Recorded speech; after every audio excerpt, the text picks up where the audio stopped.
Hey, Charlie. Let's talk. It's the right talk. Charlie? Welcome. This is the Charlie James Show. Now we're talking. News Talk 98.9, WORD. the voice of the Carolinas. And welcome to the program on your Tuesday afternoon. Thank you so much for yesterday. I filled in for Tara yesterday. Heidi took over for me yesterday afternoon, and now everything seems to be getting back to normal just about all over the area. We did have a fairly rough weekend with all of the ice and the sleet and all of that stuff, but we seem to have gone through it pretty well. So this is the time. This is the time where you need to go and do an after-action assessment. All right? How did we do during the storm? What could we have done better if the storm were worse? Could we have come out as well if the storm were worse? What are we going to do to make any changes that we might need? I did a little after-action report today as I was putting things away that I had taken out during the storm, and I think we came out pretty well. I think we did pretty good. We would have been A-OK if this storm had been a lot worse than it could have been, and it could have been a lot worse. Now, here's what I've seen over the past couple of days. All of these people that are out there, they're going, it was nowhere near what they said it was going to be. This was not the disaster that, But you would be wrong. What we saw over the weekend was exactly what was forecasted. Exactly. Parts of Greenville getting an inch of ice and sleet. Some parts getting a little bit less. But just about everything that they predicted actually happened. In Greenville, Pickens, 1 to 2 inches of sleet, 0.75 to 1.25 inches of ice. You go up north of us to Asheville, 2.4 inches of snow, half an inch to an inch of ice. These were all the things that were predicted. Now, people go, well, it wasn't as bad as 2005. Good. Maybe technology, maybe a little bit of infrastructure, maybe all of that stuff added up to it being not as bad. But these forecasts, and you got to remember something, when these forecasters are doing this, it's not specific to your neighborhood. They're looking at Greenville, Spartanburg, Anderson, Pickens, Oconee County, looking up at Ruffton County, looking up at Transylvania County, looking at all of these counties in our area, and I think they did a good job. I really do. Now, was it ever going to be a case where you have to go out and buy half a ton of propane? No, it wasn't. Was it ever going to be a case where you have to go out and buy 10 gallons of milk? No, I haven't drank 10 gallons of milk in the past 10 years.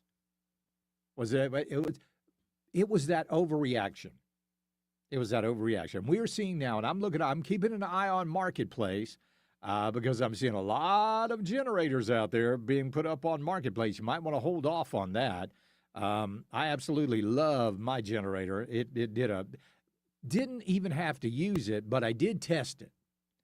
In fact, when I did the show yesterday morning for Tara, I was using generator power because I wanted to make sure that was it was everything I needed, and it was great. So we did pretty well here in the upstate over the past couple of days.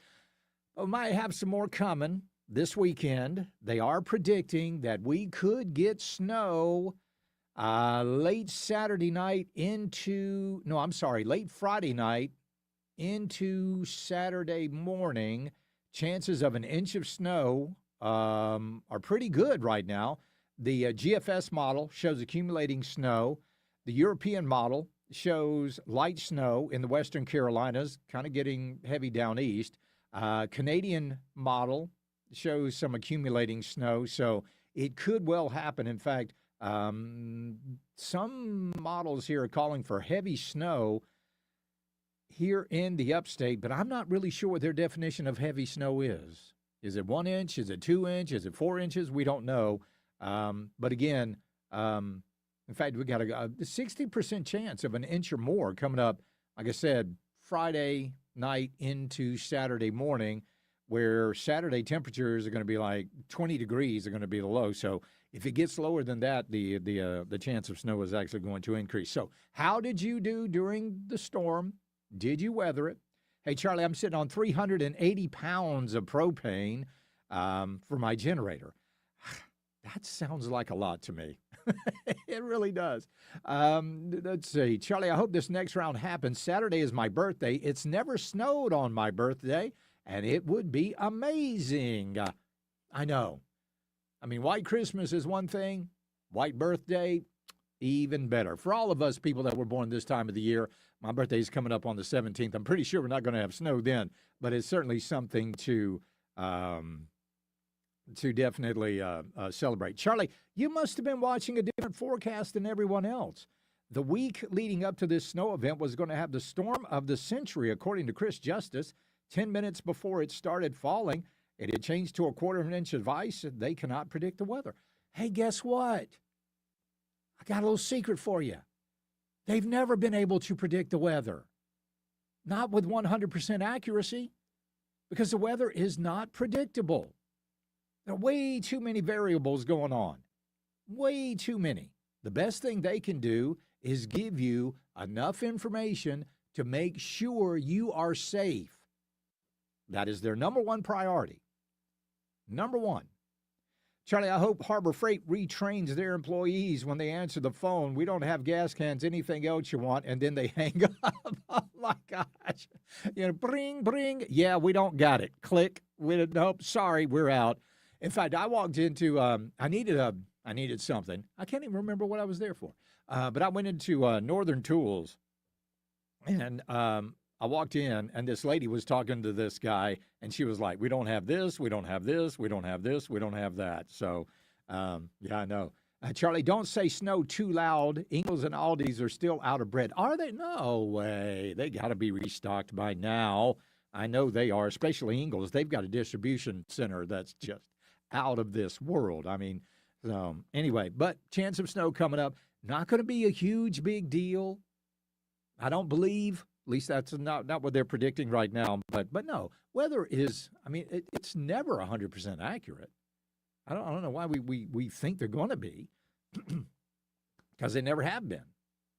So, but again, I think everybody got through this pretty well. This was a massive storm. Now, remember, what happened here was not indicative of what happened in places like Alabama, down to Mississippi, certain parts of Texas, Houston right now still.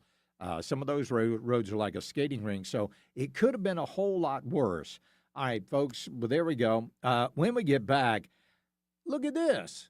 Some police in Minnesota have actually decided to start enforcing the law. It's amazing. We'll be right back. It's the Charlie James Show. News Talk 98.9 WORD, the voice of the Carolinas. 15 minutes of non-stop breaking news and stimulating talk jumpstarts every hour on the Charlie James Show. News Talk 98.9 WORD. the voice of the Carolinas.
Charlie Speaks. You listen on your time. Get the show on demand. Text podcast to 800-905-0989. The Charlie James Show on News Talk 98.9 WORD. The voice of the Carolinas. I say this about the storm, and then we're going to move on. But I had forgotten how exhausting storm prep is.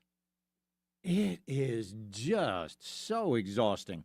When I was living down in the Low Country, those hurricanes that were just about every year, sometimes multiple times a year, just the stress of all of that stuff, making sure you've got your go bags ready, you've got your plan to evacuate, down there, not here, but just getting all of that stuff, it will drain you. It really will. So glad we don't have to worry about that too much anymore this year. At least, fingers crossed, we won't. Again, we might have some snow this weekend. All right.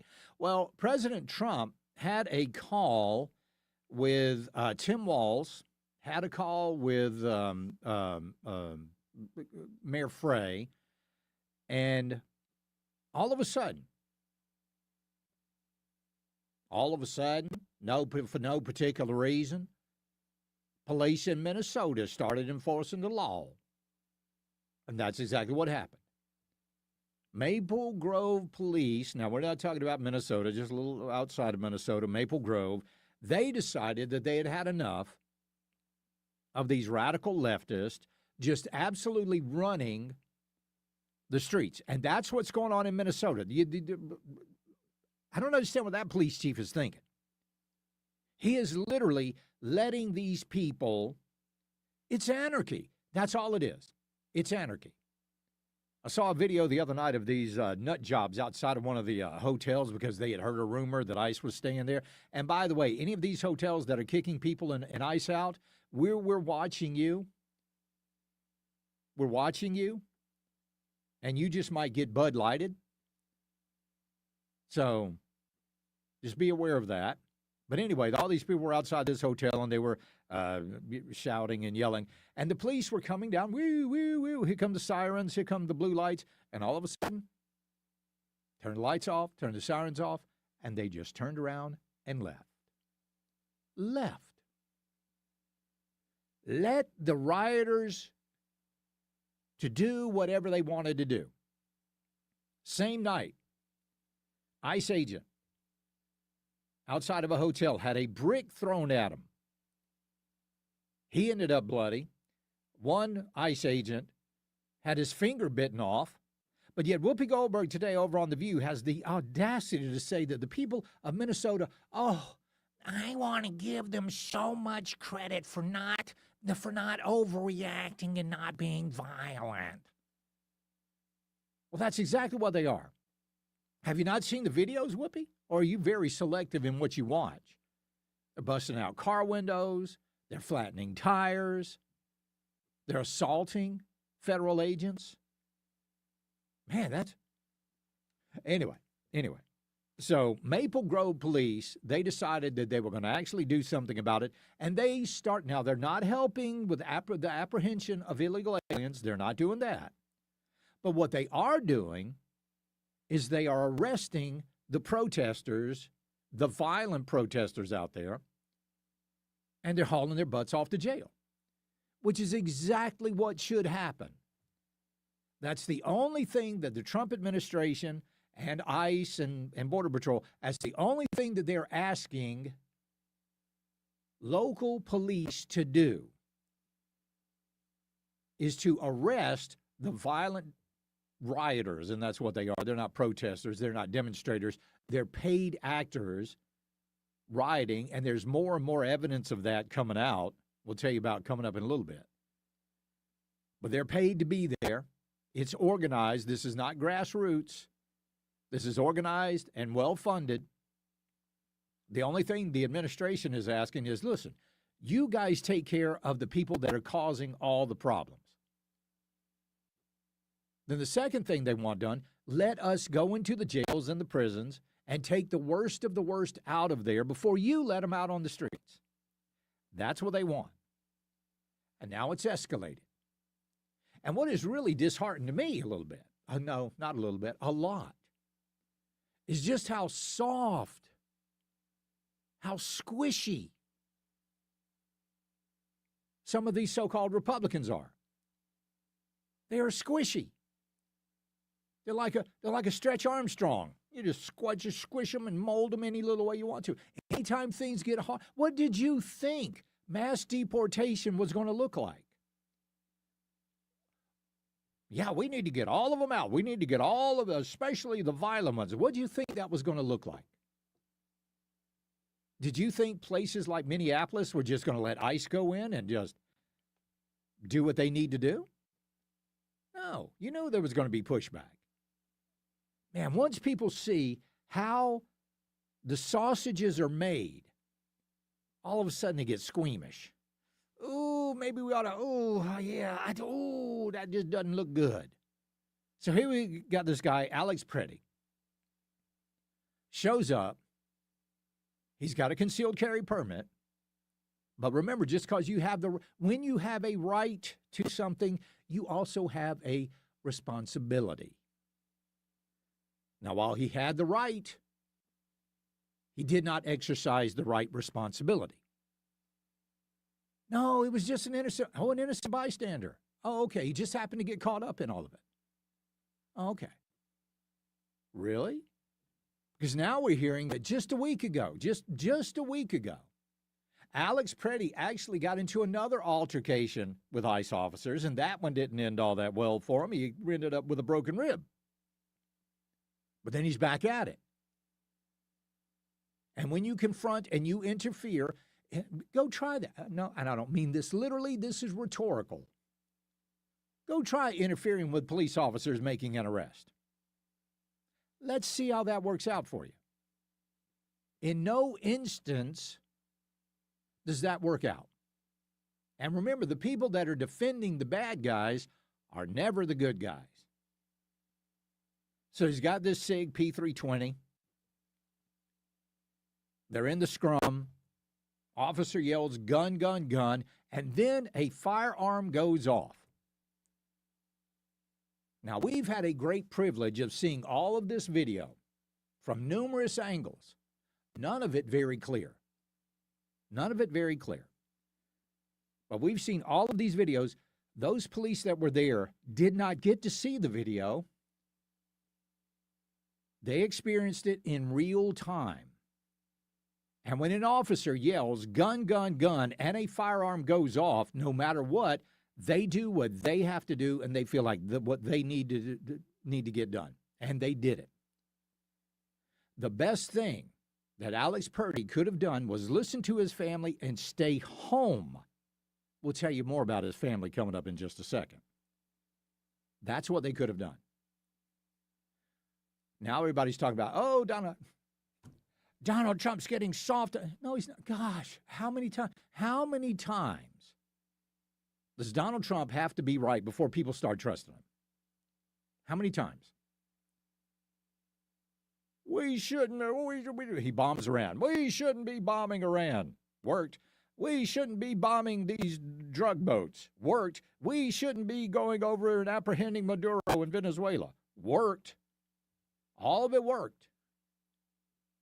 But yet, a lot of these people that are out there criticizing what Donald Trump is doing in Minnesota, they're the same ones that didn't want him to be president in the first place. They've never supported him until they had to. No, I think DeSantis would be a much better president. No, I think Nikki Haley would be a much better president. No, I think Joe Schmo would be a much better president. We can't win with Trump. Then what happens? 312 electoral votes, wins the popular vote. Now they got to support the guy, or at least pretend to, in some cases. But everything this guy does, no, he's doing this. I think he's doing this wrong. Well, yeah, okay, that's fine. That's fine. Let's see. Charlie, I had two boys pull a Stretch Armstrong's doll's arm off. The rhinos are full of the same goop. Yeah, that was the thing, though. You had to pull the arm off. If you had a Stretch Armstrong, that was your goal, was to pull the arms and the legs off, right? Charlie, the SIG P320 shoots itself. Yes, you're exactly right. Exactly right. So there you go. All right. When we get back, the parents of Alex Preddy had quite a lot to say about the young man. We'll tell you about it next, right here on News Talk 98.9 WORD, the voice of the Carolinas.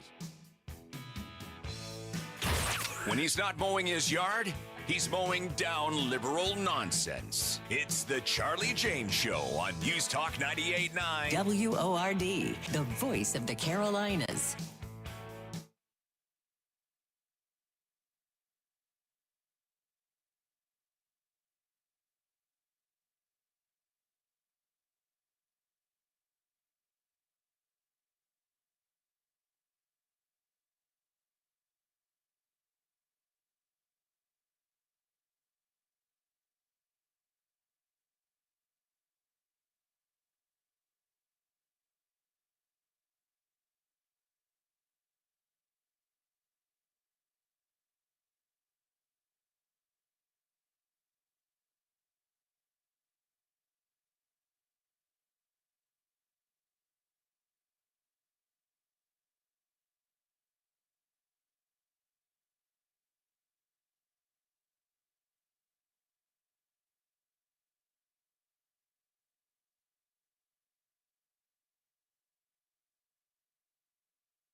Let your fingers do the talking. Text the Common Sense Retirement Planning text line at 800-905-0989. This is the Charlie James Show on News Talk 98.9 WORD. The voice of the Carolinas. All right, welcome back to the program. Well, apparently it was not the first time that Alex Preddy had run-ins with ICE. CNN is learning that Alex Preddy had a physical encounter with federal agents about a week before he was shot and killed by law enforcement.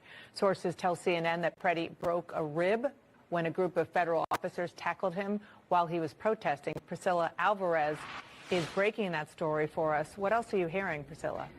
Dana, we're learning more details along with my colleague Jeff Winter about what exactly transpired a week before Alex Preddy was shot in Minneapolis and died this past weekend. Now, in this earlier incident, he stopped his car after observing ICE agents chasing what he described as a family on foot and began shouting and blowing his whistle.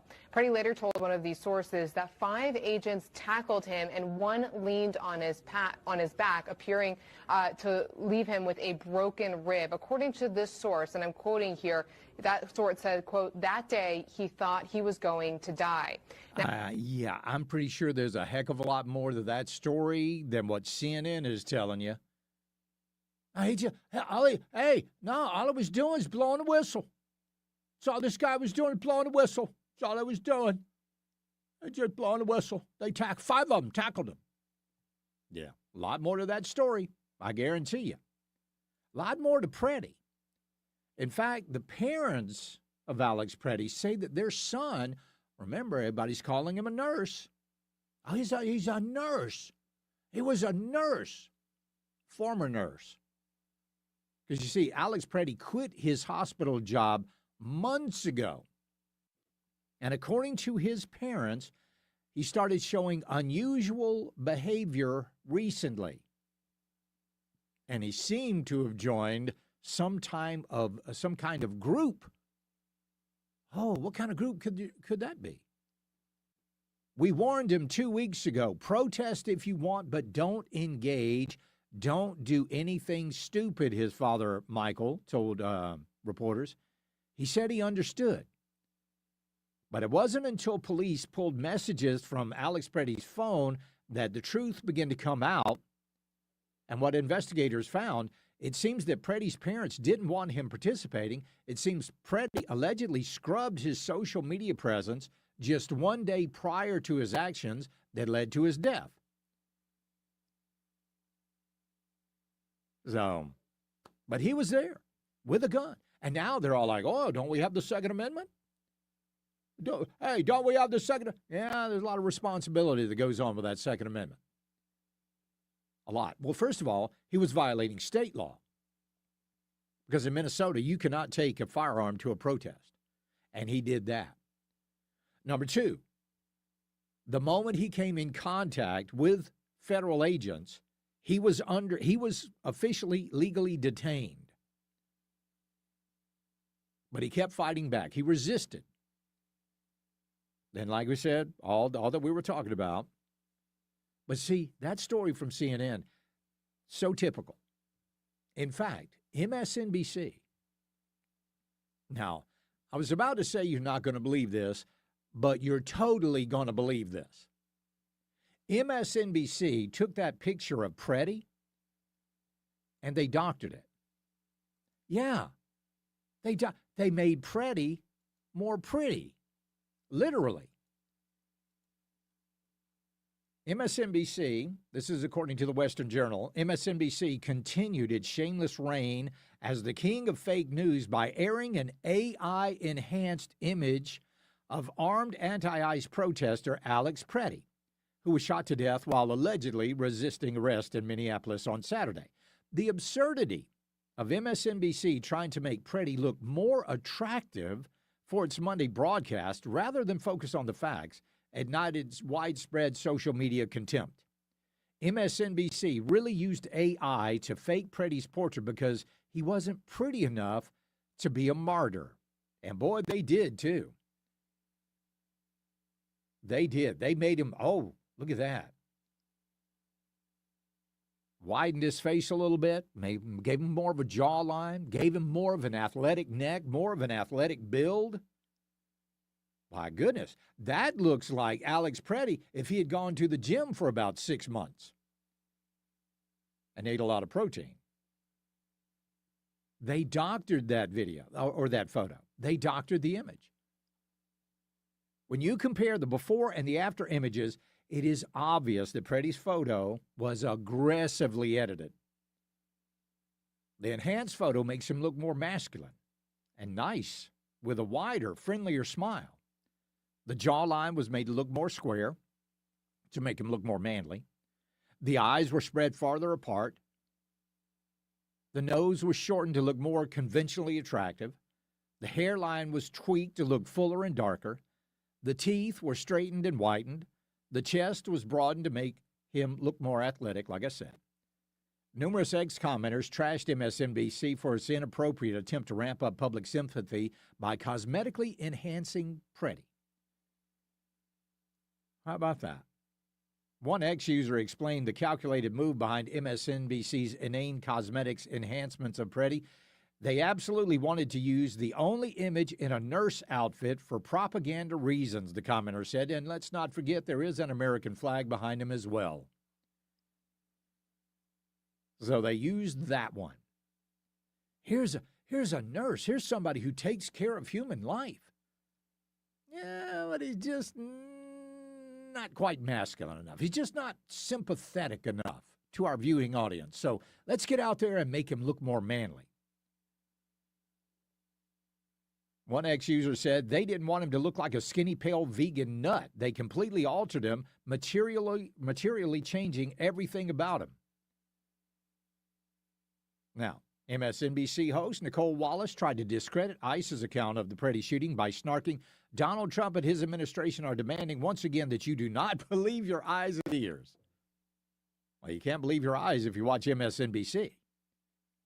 Now, that's pretty good coming from Wallace, who's got a history of spreading fake news, including on Monday night when they showed that image of Preddy. There you go. So MSNBC, comically absurd attempt to weaponize the tragedy, did nothing more than spotlight their shadow, tawdry opportunism. And that's what they did. Pure and simple. Remember, I mean, was it them? Remember what they did to Joe Rogan? Well, first of all, go back. Wasn't it Time Magazine?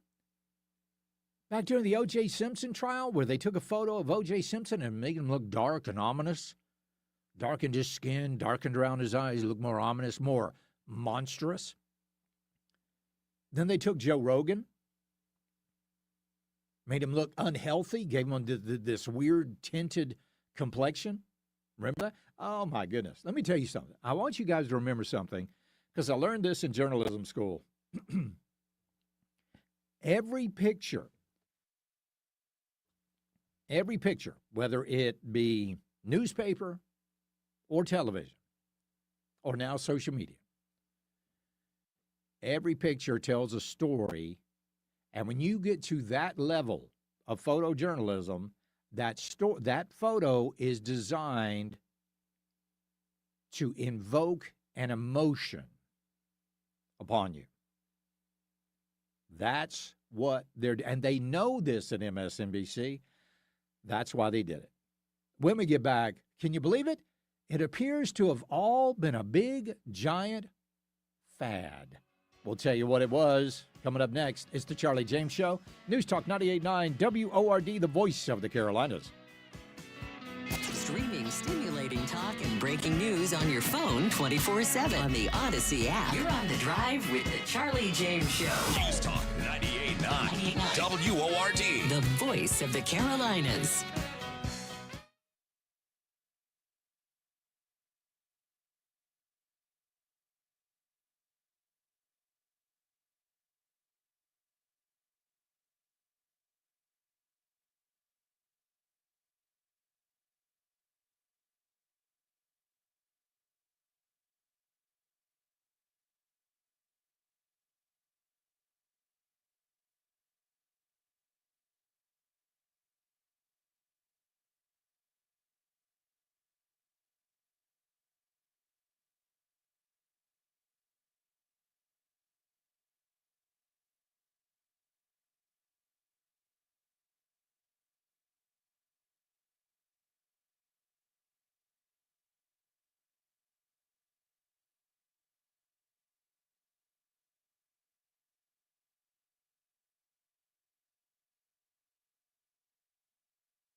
or call.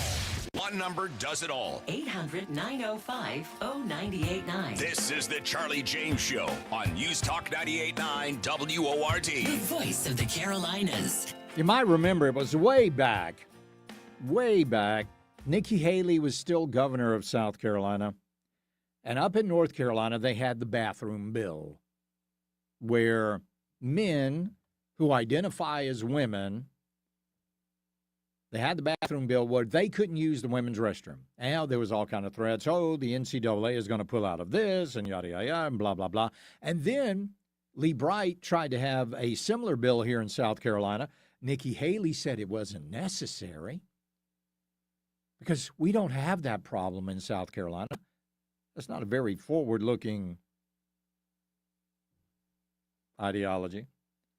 And she ultimately was behind Lee Bright being defeated. But what has happened since then? The amount of people identifying as trans skyrocketed like nothing I have ever seen before in my almost 62 years on this planet. It was everywhere. There was a new vocabulary. They, them, ze, zim, zere, a multitude. Oh, you go to Facebook and ask what your pronouns are. There's a list of 47 or something like that. And they were demanding that you play along with their little fantasy. Right? There is a teacher in England that refused to use a student's preferred pronouns. Let me tell you how bad it is. They put this guy in jail indefinitely. That was the sentence. Indefinitely. When was the last time you've ever heard of somebody going to jail indefinitely? It's like the first time I'd ever heard of it. For what? For not playing along with the little game? Oh, it was everywhere. The Target had their little trans section. It was everywhere you looked. It was all about trans this, trans that, trans the other thing. And if you dared speak out, oh, you were shunned. You were transphobic. Some people got kicked off Facebook. Some people got kicked off YouTube and all of these various channels just by simply having the audacity to tell the truth. Men are men. Women are women. It doesn't matter what you identify as, period. It doesn't matter. And remember, if you're a man and you identify as a woman, you're still going to have a prostate exam once you get in your 40s. Because that doesn't change. Even Ketanji Brown Jackson, now a Supreme Court justice, said she wasn't a biologist, so she couldn't define what a woman was. They still can't define what a woman is. Even Joe Scarborough is getting on to the Democrat Party for not being able to define what, or to answer the question, can a man give birth? Well, the answer to that is no. They can't. So, that appears to have been a big, and before we get to that, who benefited the most of this? Who benefited the most? Big medicine. Big medicine. Children's Hospital at Vanderbilt. You remember that video? Well, they were talking about how trans surgery for children was a money pit. It was the cash cow. Not only would they make money from the surgery, they would also make money from the aftercare. All of the hormone treatments, it was a big money maker for pharma. They were giving puberty blockers, handing that out like it was candy. There were some hospitals up in North Carolina that would have done gender transition surgery on 3- and 4-year-old children. How? Better yet, why would you go along with that? There were gender clinics all over the country. Oh, they were making money hand over fist. No wonder they didn't want it to go away. But despite their best efforts, it is going away. It is going away.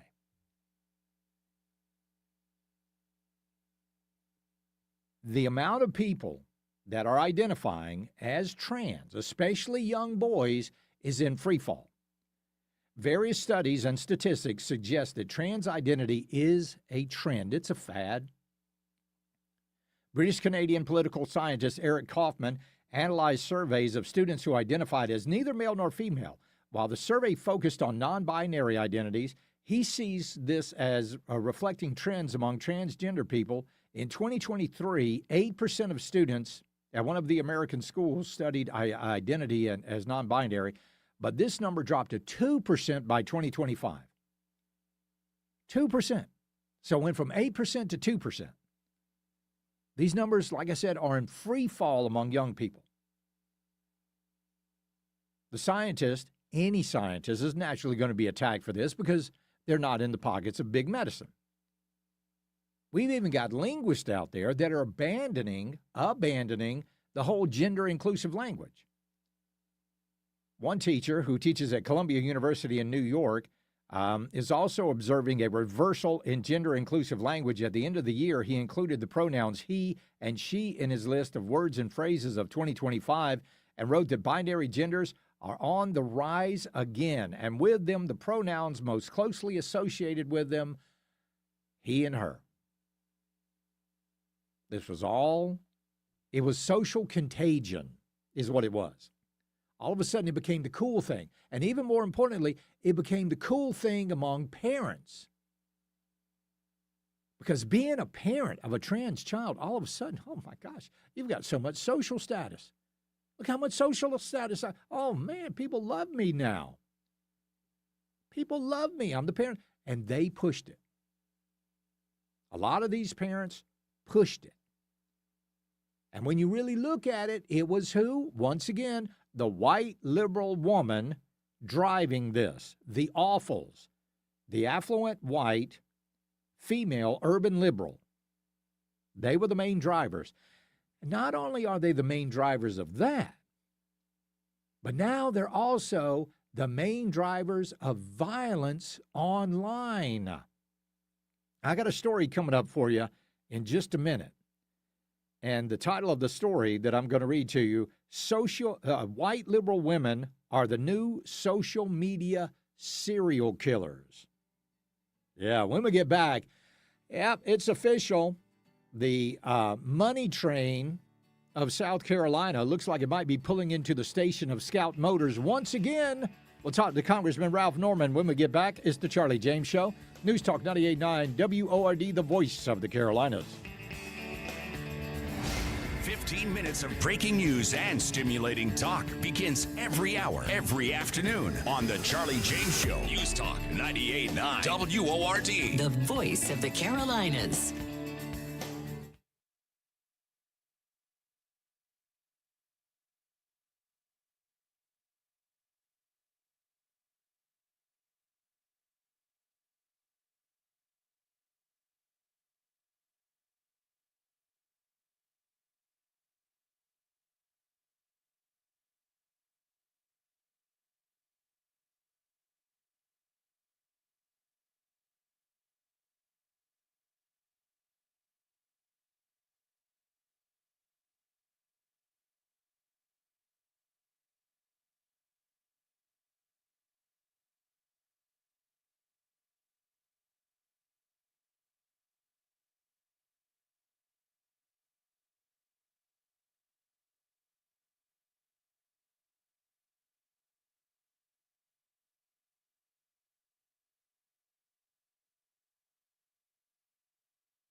Charlie. Let's talk. It's the right talk. Charlie? Welcome. This is the Charlie James Show. Now we're talking. News Talk 98.9, WORD. the voice of the Carolinas. I pledge allegiance to the flag of the United States of America and to the republic for which it stands, one nation, under God, indivisible, with liberty and justice for all. Oh, beautiful for spacious skies, for amber waves of grain, for purple mountain majesties above the fruited plain. America,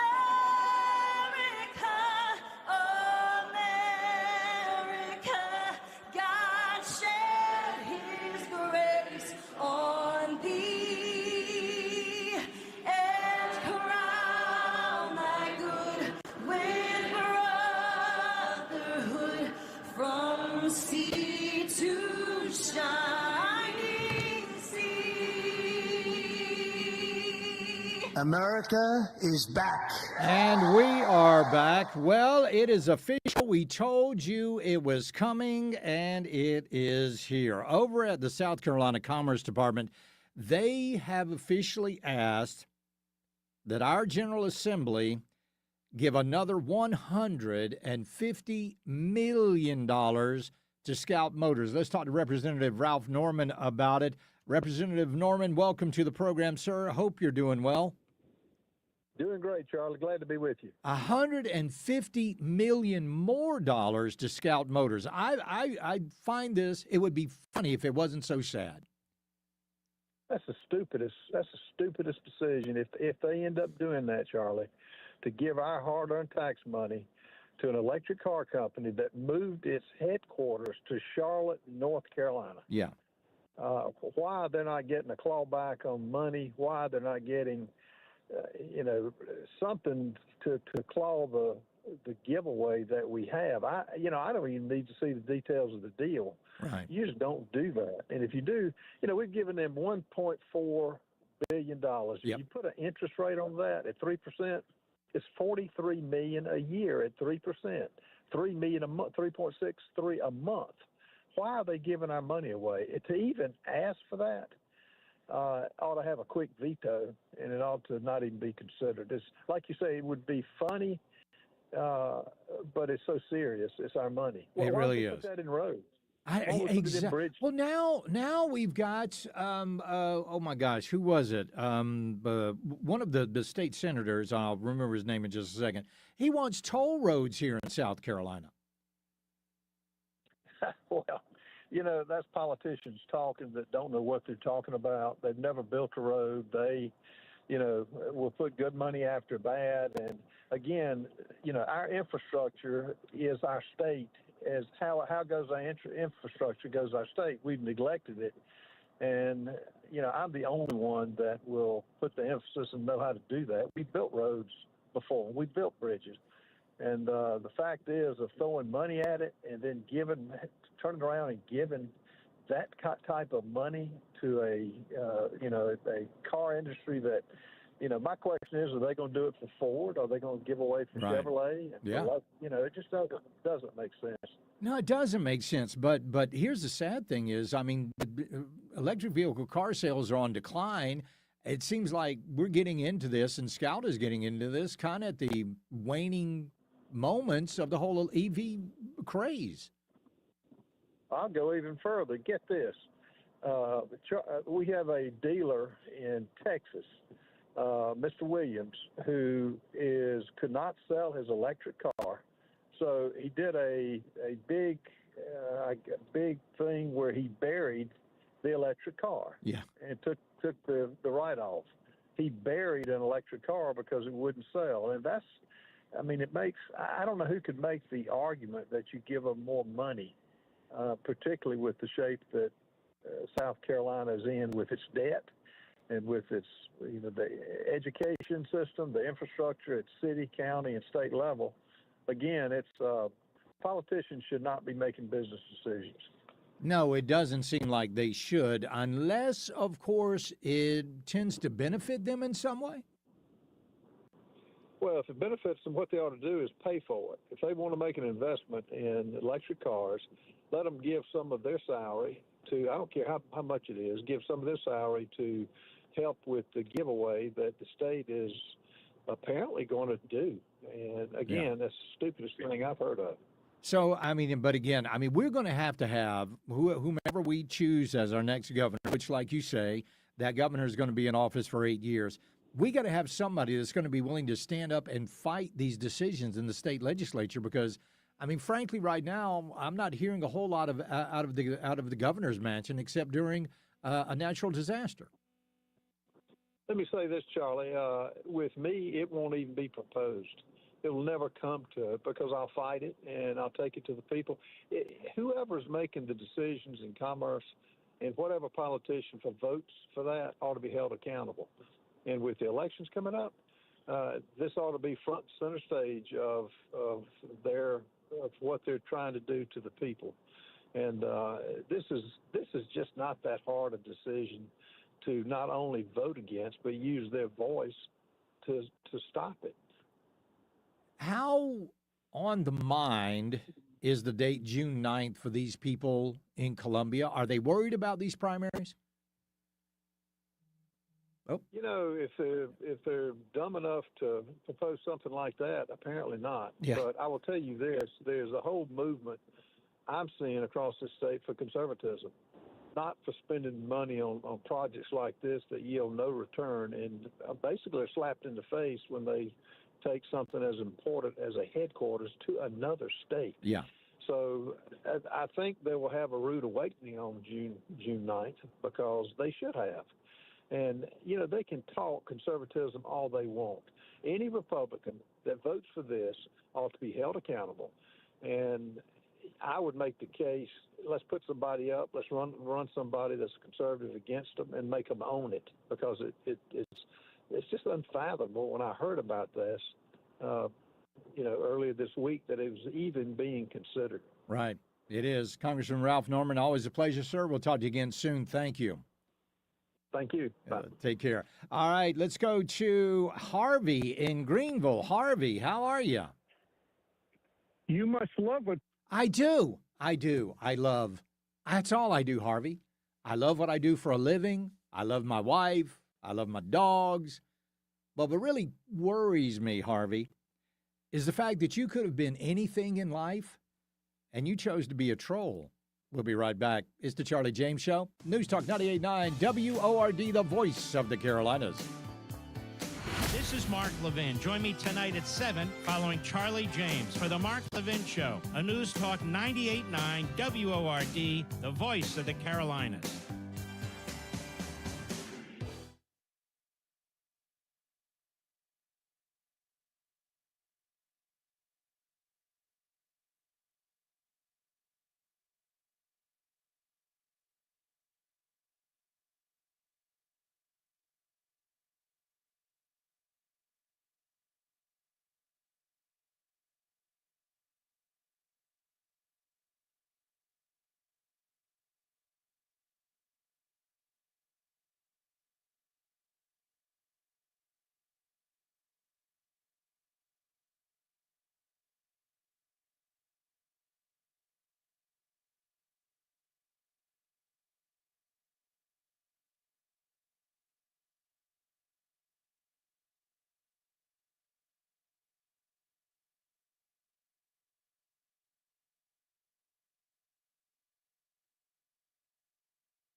Charlie Speaks. You listen on your time. Get the show on demand. Text podcast to 800-905-0989. The Charlie James Show on News Talk 98.9 WORD. The voice of the Carolinas. The affluent, white, female, urban liberals, the awfuls. Every time I tell people that they're the real problem in this country, Charlie, I can't believe you said that about women. I didn't say it about all women. I love conservative women. Conservative women are awesome. Liberal women are literally awful. And they're getting worse. I want you to imagine, and does it happen? Yes, it does. But just imagine. In fact, it doesn't happen that often. A conservative male going online and calling for the murder of ICE agents, the murder of law enforcement, the assassination of politicians, the assassination of a president. Just imagine what would happen if a white, especially conservative male, went online and did that. It would be pandemonium. Everybody would lose their minds. Look, this is what the MAGA movement is. This is all about the MAGA movement. This is the MAGA. This is what America First gets you. These are the Nazis. These are the... No. But if you are a liberal, especially a white female liberal, you can, in a lot of cases, get away with it. White liberal women on camera, calmly, creatively encouraging murder against federal agents. Now, this is from Cypher News. It's usually framed as heroic activism. Heroic activism. And dressed up like moral virtue. She's not alone, these women. We see these left-wing digital killers everywhere. This is what social media serial killers looks like in 2026. They're not loners out there scribbling manifestos in basements, but white liberal women with respectable jobs, online followings, and a twisted moral framework that tells them that their enemies are so evil that normal humanity and rules don't apply to them. And once they get that belief locked in, well, violence is just not criminal anymore. It's necessary. It's powerful. It's heroic. For all those digital killers, murder isn't crossing the line. It's doing the world a favor. That's why they call you Nazi. That's why they call you fascist. That's why they call you those things, because it's not that they really believe you are those things. It's that makes it okay for them to do you harm. If you've been paying attention, this is impossible to ignore. These white liberal women, they don't just fantasize about harming their enemies. They literally workshop off of it. They try to outdo one another with creativity and plausibility. These unhinged white ladies feed off likes, validations, and the assurance that they're on the right side of history. The enemy, which is in this case ICE, is framed as monstrous, inhuman, and totally irredeemable. And once someone is no longer human, hurting them feels like it's acceptable. In fact, it's downright righteous. These women truly believe they're modern-day heroes, but in reality, they're just deranged online serial killers. What makes this especially disturbing is how casual it all is. When you watch these clips, notice how there's no real visible rage, panic, or desperation. Just calm voices, smirks, and the language of resistance. What we are seeing is radicalization in real time. And once this mindset takes hold, murder is the solution. This is cult logic. This is ISIS logic, and it happens every day to white liberal American women. Melinda, a healthcare worker at Virginia Commonwealth University, posted a series of videos encouraging people to inject ICE agents with succinylcholine, which is a temporary paralysis drug, and spray poison on them. She encourages people to go on dates with agents and drug their food. This is an ecosystem where violence is normalized and encouraged, especially among those white liberal women who believe their social status and moral alignment protect them from consequences. But what's also happening is we're creating a brand new horde of serial killers. That's exactly what's going on. In fact, give you a perfect example. West Virginia, Morgan L. Morrow, 39 years old, Ripley, West Virginia, posted on TikTok back on January the 25th saying, surely a sniper with a terminal illness can't be a big ask out of the 343 million. Talking about assassinating President Trump. Deputies confronted her at home that evening. After waiving her Miranda rights, she admitted to intending it as a threat against Trump, sharing personal reasons, but insisting she wouldn't act herself. Charged with threats of terroristic acts, she was jailed as Sheriff R.H. Mellinger stressed that recruiting violence crosses from criticism into crime.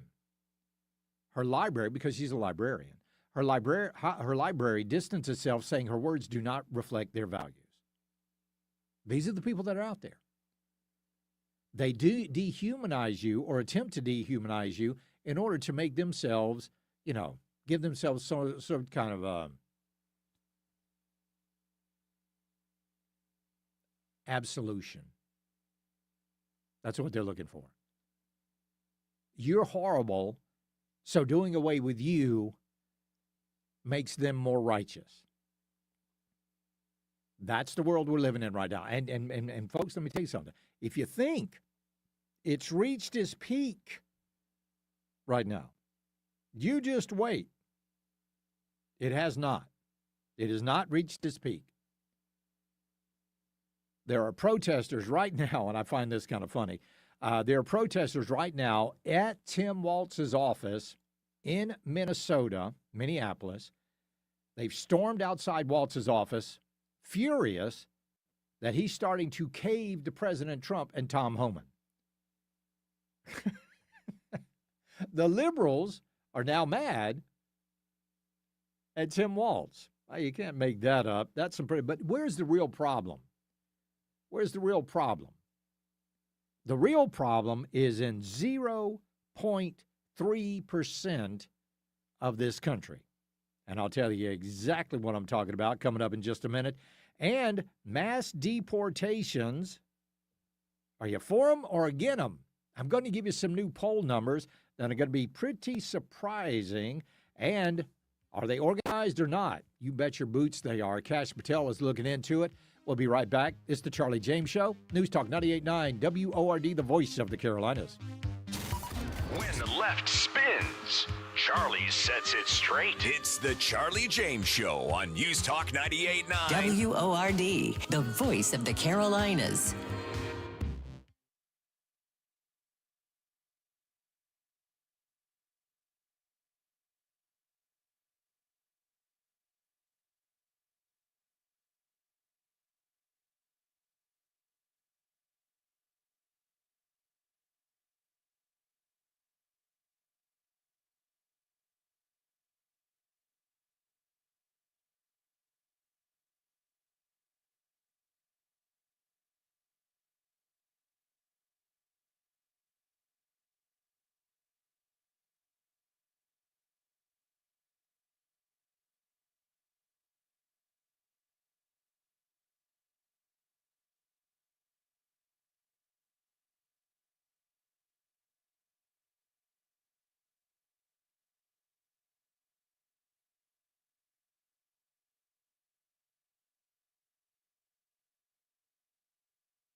Coming up in the next segment, the media wants you to believe that everybody's against what ICE is doing, but poll numbers say differently. So what are we looking at, especially when we're doing, I mean, look, we had this in D.C. They got all upset about ICE going into D.C. They got all upset about ICE going into Chicago. They got all upset about ICE going into Los Angeles and San Francisco. But listen here. In this country, there are 3,143 counties. Where's the problem? Where have these problems been? In counties that hold the capitals, 9 counties, basically 9 counties are the problem. You got Newark and New York City. You got Chicago, Minneapolis, Denver, Los Angeles, San Francisco, Portland, and Seattle. Those are the counties where you got counties all throughout Texas. ICE is doing more in Texas every single day than they do in Minnesota. Look down in Florida. Look here in South Carolina. We're cooperating with ICE. So guess what? There isn't happening. Guess what's not going on? There's no violence. There might be a protest here or there.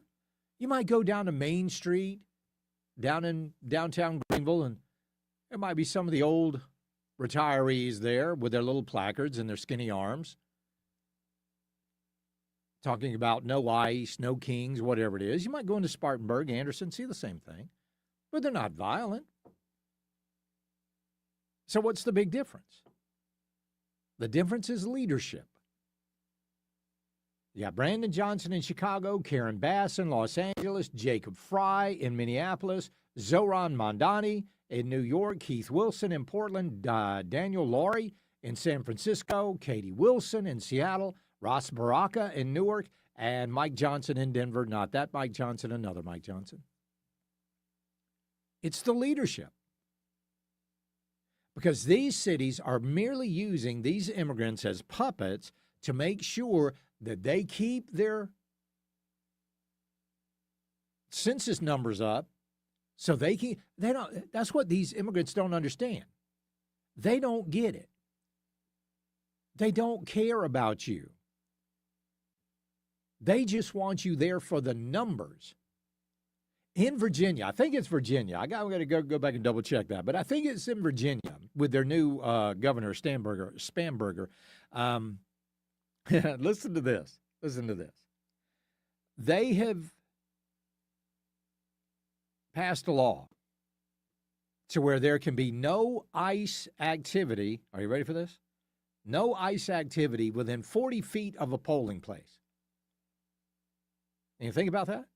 Let that sink in for just a minute. There should be no ICE activity at a polling place because illegal aliens shouldn't be allowed to vote. They shouldn't even be standing in line at the polling place. In fact, at a polling place should be the most illegal immigrant-free place in America.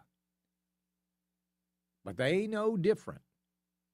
So they put that law into place. Okay, we'll see how that works out for them. And I think we're going to be adding Virginia into some of these numbers too. But those 9 places, those sanctuary cities, are the problem. That's where you're finding all of this pushback on ICE. The majority of Americans, and I got the poll numbers coming up in just a minute, the majority of Americans are pretty darn favorable with what's going on with immigration. Now, something has changed in the Democrat Party. Something has changed in the Democrat messaging. Let's just go back to 2010 and listen to Barack Hussein Obama. There are those in the immigrants' rights community who have argued passionately that we should simply provide those who are illegally with legal status, or at least ignore the laws on the books and put an end to deportation until we have better laws. And often this argument is framed in moral terms. Why should we punish people who are just trying to earn a living?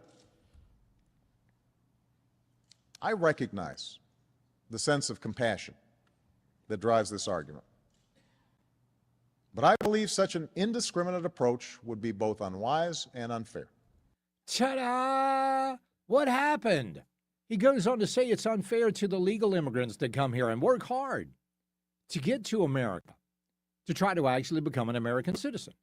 That was Barack Obama in 2010. What changed? What changed? Now let's go look at Amy Klobuchar, who is probably going to be running for governor of Minnesota, because Tim Walz isn't. This is what she said back in 2006.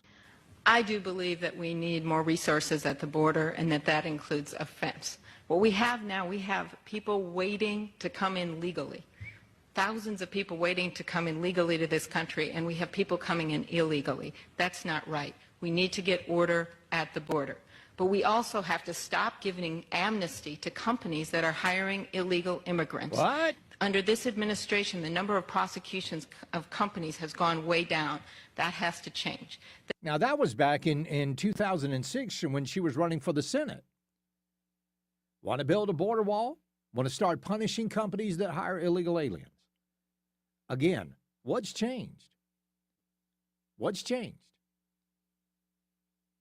Because they started to implement the Cloward-Piven strategy. They realized, here's what they realized, especially after Donald Trump beat Hillary Clinton. Even though the FBI and Jim Comey and Christopher and all those people tried to sway that election her way, which don't think we've gotten about Operation Arctic Frost, they started to realize that this was actually a conservative country.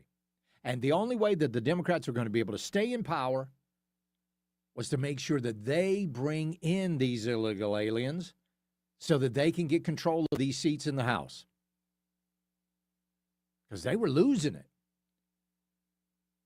2016 was a real wake-up call for these people.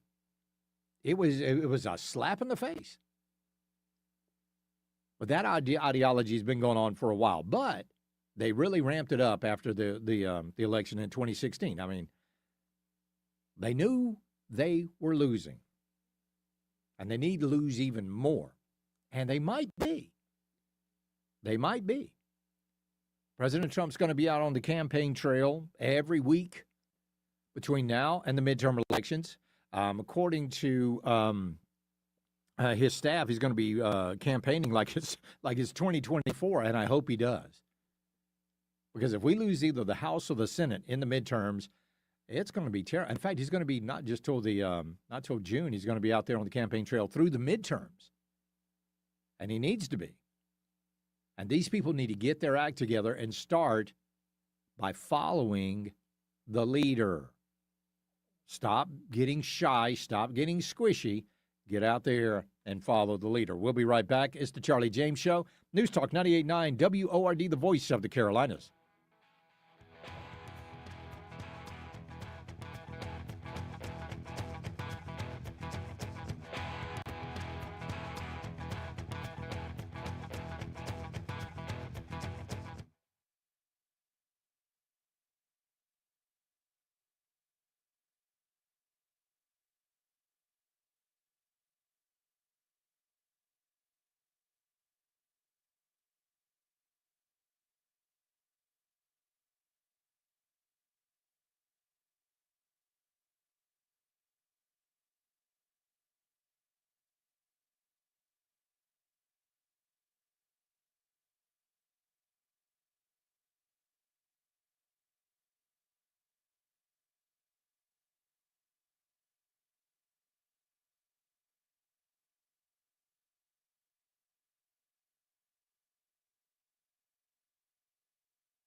Chat with Charlie. 800-905-0989. Save it on your phone. This is the Charlie James Show, only on News Talk 98.9 WORD. The voice of the Carolinas.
This is Reed.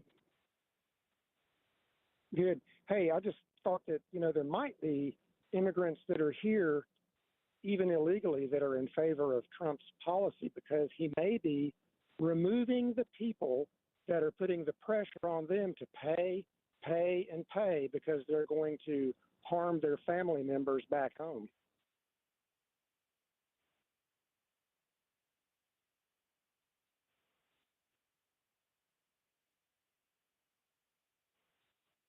Yeah, and with those guys gone, that goes away.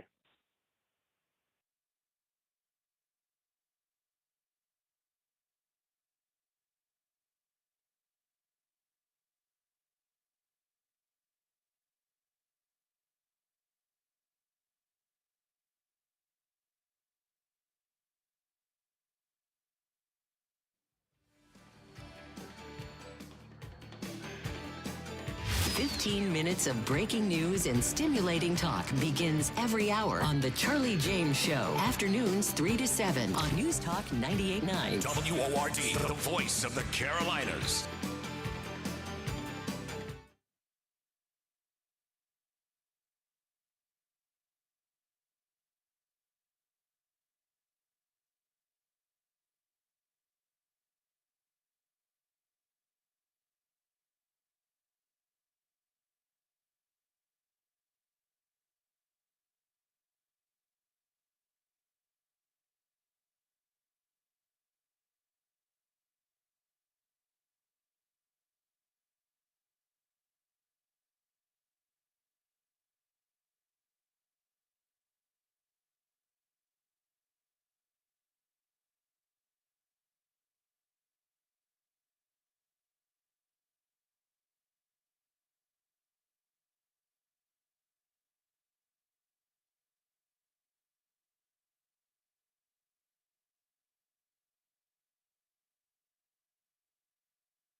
Hey, Charlie. Let's talk. It's the right talk. Charlie. Welcome. This is the Charlie James Show. Now we're talking. News Talk 98.9. WORD. The voice of the Carolinas. And welcome back to the program. Let's go to the WORD Talk line. We'll talk to Eddie in Greenville. How you doing, Eddie? Hey, Charlie. Hey, bud. I just wanted to speak to the argument that the left makes about, ICE is going to Latino communities and just banging down every door and dragging everyone out. Right. Putting them wherever detention camps. I mean, we know that's not true. We know they're going after the worst of the worst.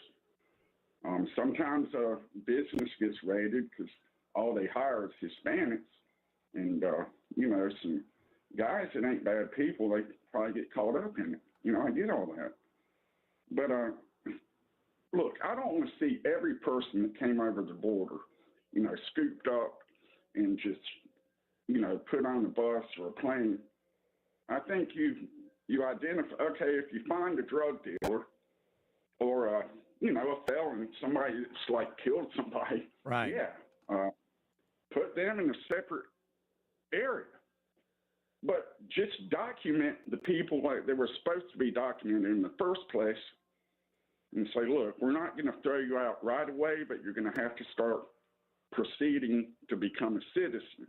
Now, we'll give you a certain amount of time.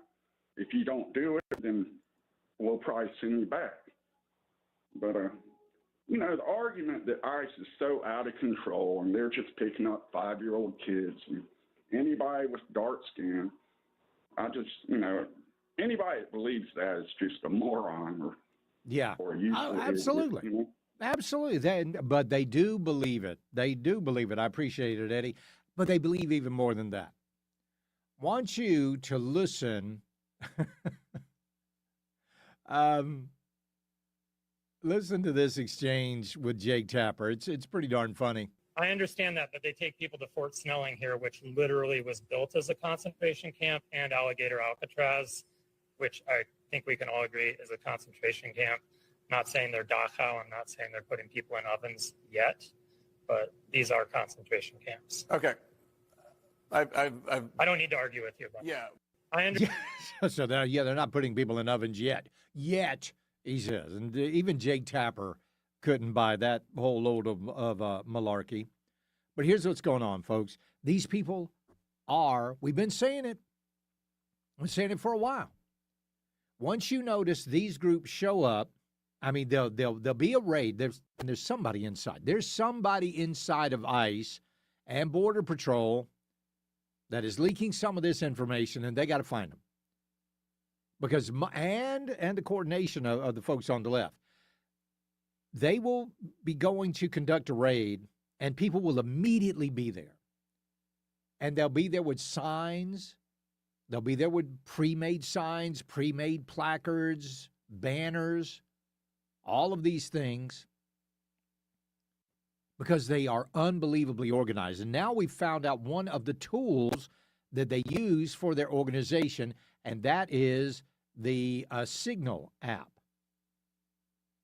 Kash Patel says they are looking into it. The ongoing investigation involving the shooting last week is being led by DHS, and of course we're supporting our interagency partners there. The Signal Chat group is information we collect from the public because we repeatedly request the public provide us with information they have. And what we are going to do is what we have been doing across the country under President Trump's leadership to deliver this historic success from year to year. It's not a trust me situation. It's a look at the last year. It's a look at what we did when the FBI opened up their task force in the state of Virginia under. All right, that's not exactly the clip I was looking for, but they are looking into this Signal Chat. Signal Chat. Here's, I believe this is the, let's take a listen to this. In Minneapolis, actively collecting information on ICE whereabouts, telegraphing it to protesters, asking people to come and back them up, including outside the donut shop. Let's put up the second screen here. Including outside of the donut shop, where Alex Preddy got involved in trying to film or take video of the Border Patrol arrest that was going down and ended up dead. I mean, you can see backup needed at Black Forest Inn parking lot on Nicollet Avenue. Observers urgently requested at Glam Doll Donuts. That's where the Preddy incident went down. Observer has been shot by ICE, unknown condition. So, yeah, they are organized, highly organized, but they got caught. Now, that was Signalgate or Signal Chat 1.0. Now we're into Signalgate 2.0 because they got caught and they shut it down. But they reemerged. They came back. Now we've got Minnesota hotel workers. This is unbelievable. There was a training hosted by the Women's March. Oh, yay. Remember, they're the ones with the pink hats?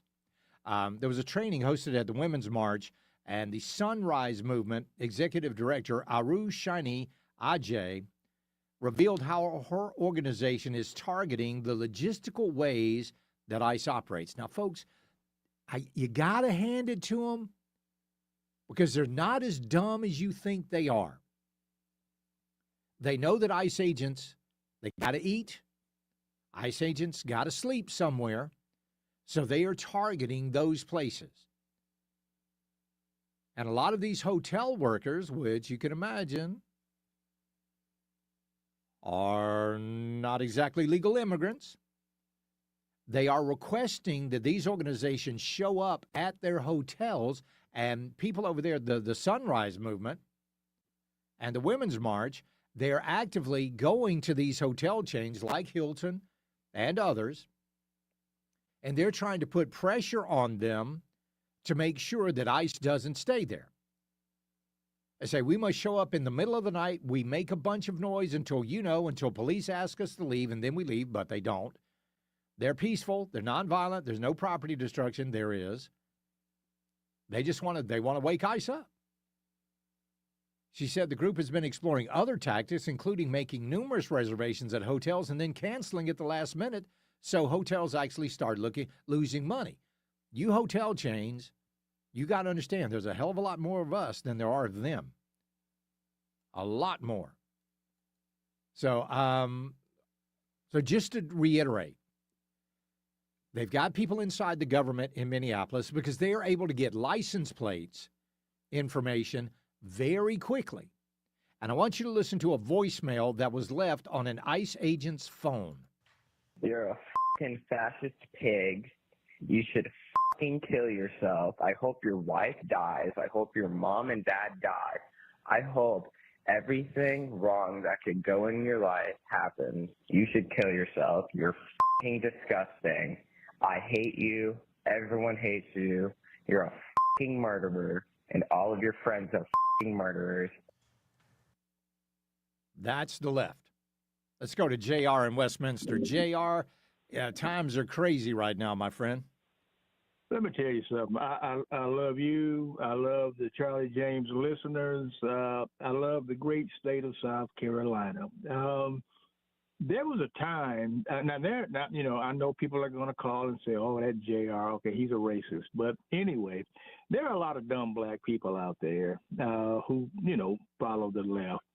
But for you, my dear friend, outside of the state of South Carolina, the white people in America, I have serious concerns about you because I'm looking at some of this video footage, and these liberals, man, I'm telling, and I'm like, it doesn't make good sense to stand out in 5 below degree weather over somebody who's entered the country illegal or overstayed a visa, and you say and then Charlie, you're gonna bring a gun, you're gonna bring a firearm to an escalated situation. I mean, it's not gonna end well for you. I mean, and no matter how it plays out, it just end. But yeah, if you've got, I have friends in Minnesota, man, and I'm concerned about it. I mean, I worry about their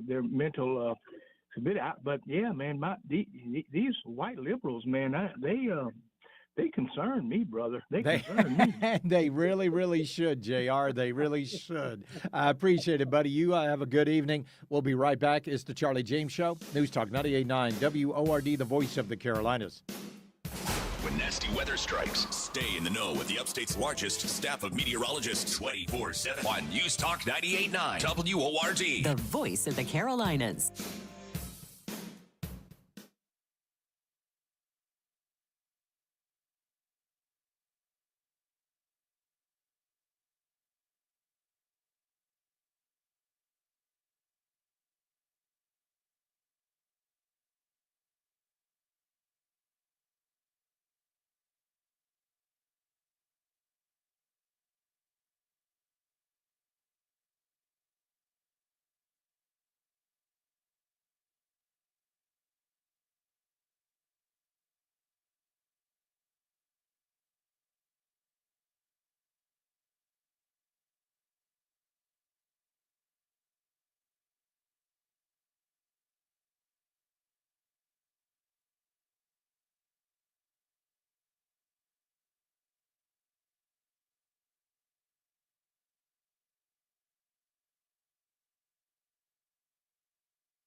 Connect on the Common Sense Retirement Planning text line. 800-905-0989. Text or call. One number does it all. 800-905-0989. This is the Charlie James Show on News Talk 98.9 WORD. The voice of the Carolinas. All right, welcome back to the program. Let's go to the WORD talk line. We'll talk to Lucas in Piedmont about Signalgate. What do you think, Lucas? Well, I actually wanted to cover a quick topic on Signalgate. Yeah. Were you? I can't remember her name, but I believe she is one of the top officials in the state of Minnesota who recently deleted all of her social media because she was a part of that. Yeah, the lieutenant governor. Actually trying to influence insurrection and sedition. That's right. The lieutenant governor did. Yes, I believe that was. I just didn't want to, end up giving some misinformation on that because, we like to check our sources. But what I really wanted to talk about, Charlie, was over the weekend, just the amount of appalling things that we have seen been going up online. And of course, after these shootings, everybody's like, well, nobody deserves this. But these are the same people that, still to this day will talk about how Charlie Kirk deserved what he got and Charlie who, and that his wife's grifting and are making up some salacious idea that she's cheating and just formed all this. But I mean, they're out here calling people who are simply trying to uphold the law, not hurt people, but get them out of the country because that's a criminal offense. They came in, they broke the law, they need to get out. But of course, they're throwing around the Nazi term like it's going out of style. And then you hear people who are in nursing programs, who are registered nurses, who are doctors, who are in the child care industries, who are telling people to inject ICE agents with paralytics and things that could potentially kill them. Yep. It's like, okay, well, now I can't trust the healthcare sector. And then, because I believe one of them I saw was from VCU Health, and they're not addressing the situation. I just saw a video of a Democrat leader in Scottsdale, Arizona, who is also a realtor, who was out calling young girls who took pictures with some ICE agents, calling them the C word, which no man should be doing to any woman. I believe I saw a headline from a military security post that was saying that somebody tried to pretend to be an ICE agent to access a military installation for who knows what. Yeah, but again, Lucas, this is not this. We have not reached the crescendo of all of this yet. No, we haven't. But it is extremely concerning to see people in these industries making these kinds of accusations, telling people to arm up and go out and take care of the problem. And they're working with kids and in hospitals, doctors' offices, in our own government. And they're the ones calling people upholding the law Nazis because people are interfering with them and getting hurt. I saw an anesthesiologist said if he found out that one of his patients was a MAGA, he would hold off on some of the anesthesia so they woke up during the surgery. We saw some of the same stuff when it came to Charlie Kirk, where there was a nurse that was saying that, if she knew that someone was a MAGA, that she would, think otherwise, or, purposely mess up the anesthetic or something to permanently harm them. Yeah. Exactly. And that's how evil. They're calling people on the right Nazis. And we're evil. We're the evil ones. You're right about that, Lucas. I mean, just think. Now, all of these people, I don't say all of them, but a lot of them that are out there, they were the people that cheered when Charlie Kirk got shot. They were the people that cheered about that. Was Charlie Kirk at a riot? No, he was not. Was Charlie Kirk armed? No. He was not. Was Charlie Kirk interfering with law enforcement? No, he was not. He was speaking on campus. And even more importantly, most importantly, he was allowing people to speak on campus. He got up and he put his microphone down on the table and let you have your say. And for that, they killed him. And the left cheered about that. They cheered that. That's the kind of people they are. They really are. And they're never, ever, ever above cheering on the real bad guys in this country. I am with Common Sense Retirement Planning. I was looking at my portfolio last night, and I've missed something. What I should have done to greatly increase my wealth is I should have started a fake winery. I don't know why I didn't think of this. Didn't know, because that's exactly what Ilhan Omar's husband did. Now, there's going to be an investigation into this. Back in 2023, Ilhan Omar's husband's winery was valued at $15,000. That's it. In 2024, it was valued at $5 million. Now, this winery is not a winery. There is no phone line. There is no actual physical winery. They barely even have a functioning website. But now it's worth $5 million. And her other husband's business went from a value, listen to this, went from a value of $1,000 to $25 million in 1 year.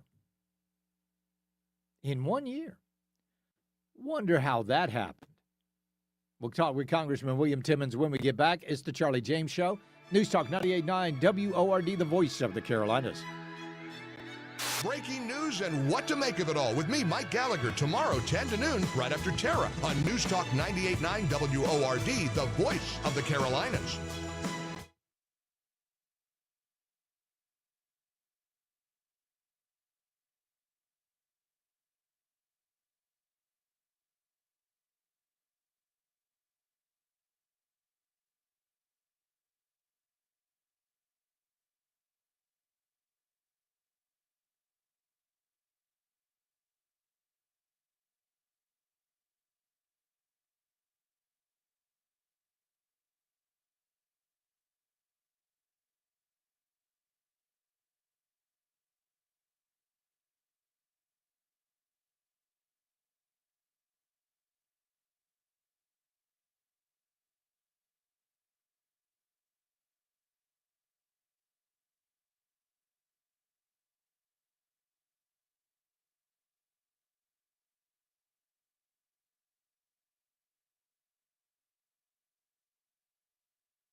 Charlie Speaks. You listen on your time. Get the show on demand. Text podcast to 800-905-0989. The Charlie James Show on News Talk 98.9 WORD. The voice of the Carolinas. And welcome back to the program. Joining us right now is Congressman William Timmons. Congressman Timmons, hope you're doing well.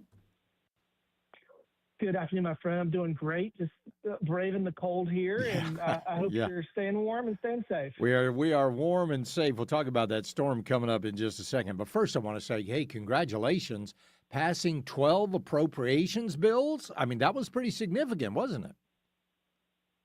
I mean, honestly, I was kind of surprised. Obviously, I've been telling you I don't think we were going to be able to do it, but now that we passed it, it seems like the Senate's going to try to balk and not pass the Homeland Security bill. So, I mean, we'll see what happens. So we've got until what, Friday at midnight before the government shuts down again. There was a time just a few weeks ago you were like, looks like we're going to avert a government shutdown. Now, like you said, the Democrats in the Senate are talking about holding this up. What do you think the likelihood of a government shutdown is going to be coming up on Friday night?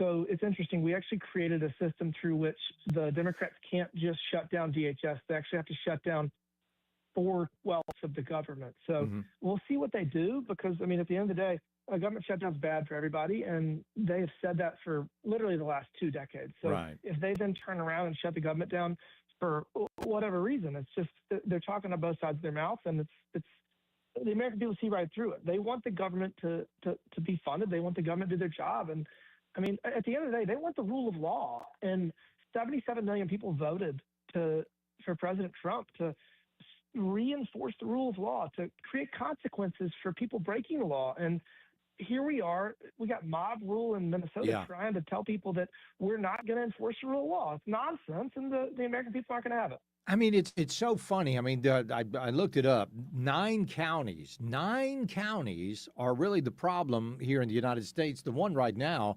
is there in Minnesota. I mean, when you look at it, these Democrat-controlled areas, they're the problem. We don't have this problem here. They don't have it down in Florida. They don't have it in Texas. All they got to do is cooperate with ICE and turn over the bad guys, right? I think the most important thing for people to understand is that 1.3 million people in this country are here illegally, and they have committed violent felonies, whether it's rape, murder, armed robbery, human trafficking, drug trafficking, sex trafficking, and they have gotten their entire due process.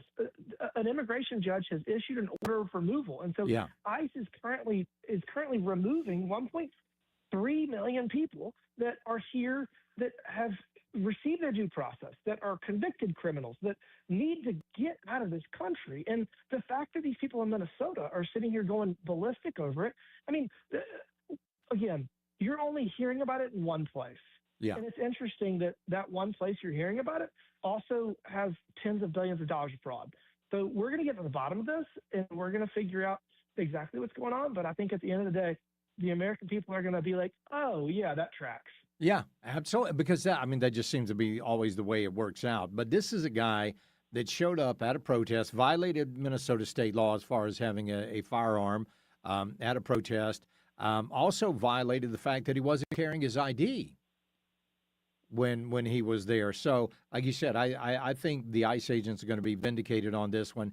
But, I mean, you used the term mob rule. That's exactly what's going on. It just seems like Minnesota is turning a blind eye to all the violence that's happening. Local law enforcement needs to do their job. Local law enforcement needs to keep people accountable, protect federal law enforcement, and to assist federal law enforcement. And listen, I'm not going to tell you that the situation in Minnesota was perfect, because it wasn't. But these things are very predictable. And when chaos is instituted and people are breaking laws and breaking rules, our federal law enforcement, state law enforcement do the best that they can. And so my biggest thing is this: don't create problems where none exist. If the federal government is trying to deport criminal illegals that have committed violent felonies that have been issued an order of removal by a federal judge, get out of their way. Like, exactly. I'm sorry. Like, this is very straightforward. So we got tax filing season coming up. President Trump is saying that we're going to get the biggest tax refunds ever. How's that looking right now? Well, our reconciliation package, the One Big Beautiful Bill, we had a whole bunch of provisions in it that are going to help the people that need it most, the people that are working, that are trying to put food on the table, and that are concerned about whether they can put food on the table. Affordability is at the top of the president's mind, and he is working hard every single day to reduce costs, to address affordability issues. And I can promise you this, more help's on the way, but we've already done a lot, and I'm very optimistic about the future. Yeah, it sounds good. Now, we just had that big storm here in Greenville, the ice storm. I believe, giving it a grade, I think we fared pretty well as far as what, when you consider what could have happened, right? I think we got lucky because Helene took out every tree that could have possibly fallen. And, the other side of that is the president, the governor, the National Guard, the sheriff, all the damn government just did exactly what we needed to do. And I was very, very impressed because we were so ready. And honestly, Duke Power, give them the credit where credit's due. I mean, they worked very hard. They had thousands and thousands of linemen to make sure that they could restore power as quickly as possible. And I mean, to be fair, we are faring far better than Nashville. Nashville's struggling. And I mean, they didn't have the culling of the trees. They didn't have the preparedness that we had. So, I mean, we're not out of the woods yet. I mean, the roads aren't clear and the trees can still fall. So just be careful, take care of yourself, take care of your neighbor, and stay at home whenever possible. Absolutely. When are you hearing that the Senate's going to vote on those reconciliation bills? The appropriation bills. Because that's the question of the day. Because if they refuse to fund the government, we're going to spiral back into this kind of cluster, and it's going to be bad. So, I mean, we're going to do everything we can to make sure that the government gets funded. But, I mean, if Chuck Schumer wants to play games, Chuck Schumer's going to play games. And he really is an idiot because he's going to walk into this. I mean, it really is a Mexican standoff, and we're not going to give in to his chaos. We're not going to do it. So if he wants to fund the government, I mean, you gotta meet us halfway. That's right. And I want to ask you this question too, because we haven't spoken about the Greenland deal that President Trump made in 5 hours in Davos. I mean, that was pretty spectacular to come away with at least a framework in that amount of time, right? It was very expected. And, people got so mad because he would, it's the art of the deal. Literally, it is a case study in the art of the deal. He came in and he said some things that were a little bit kind of off course. And he knew that was going to cause people to go ballistic, and it caused them to come to the table. And then he threatened some tariffs. And then all of a sudden, everybody's like, okay, we can do this. Yeah. It is a case study in the art of the deal, and it worked. And it absolutely did. We need Greenland for a dozen reasons, but the president is doing his job, and he's keeping us safe. And, I mean, look, the future is bright.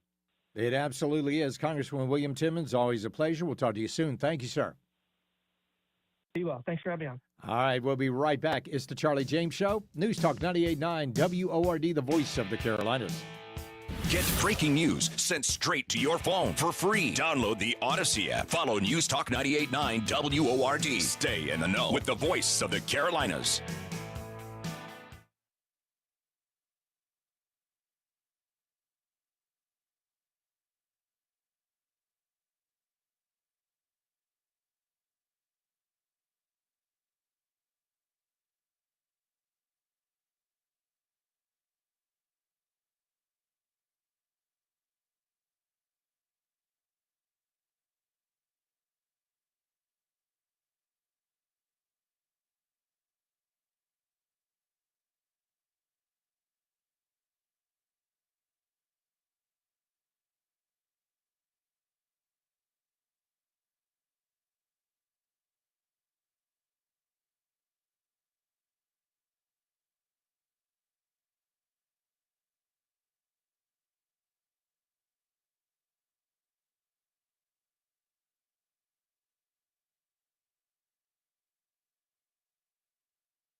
Let your fingers do the talking. Text the Common Sense Retirement Planning text line at 800-905-0989. This is the Charlie James Show on News Talk 98.9 WORD. The voice of the Carolinas.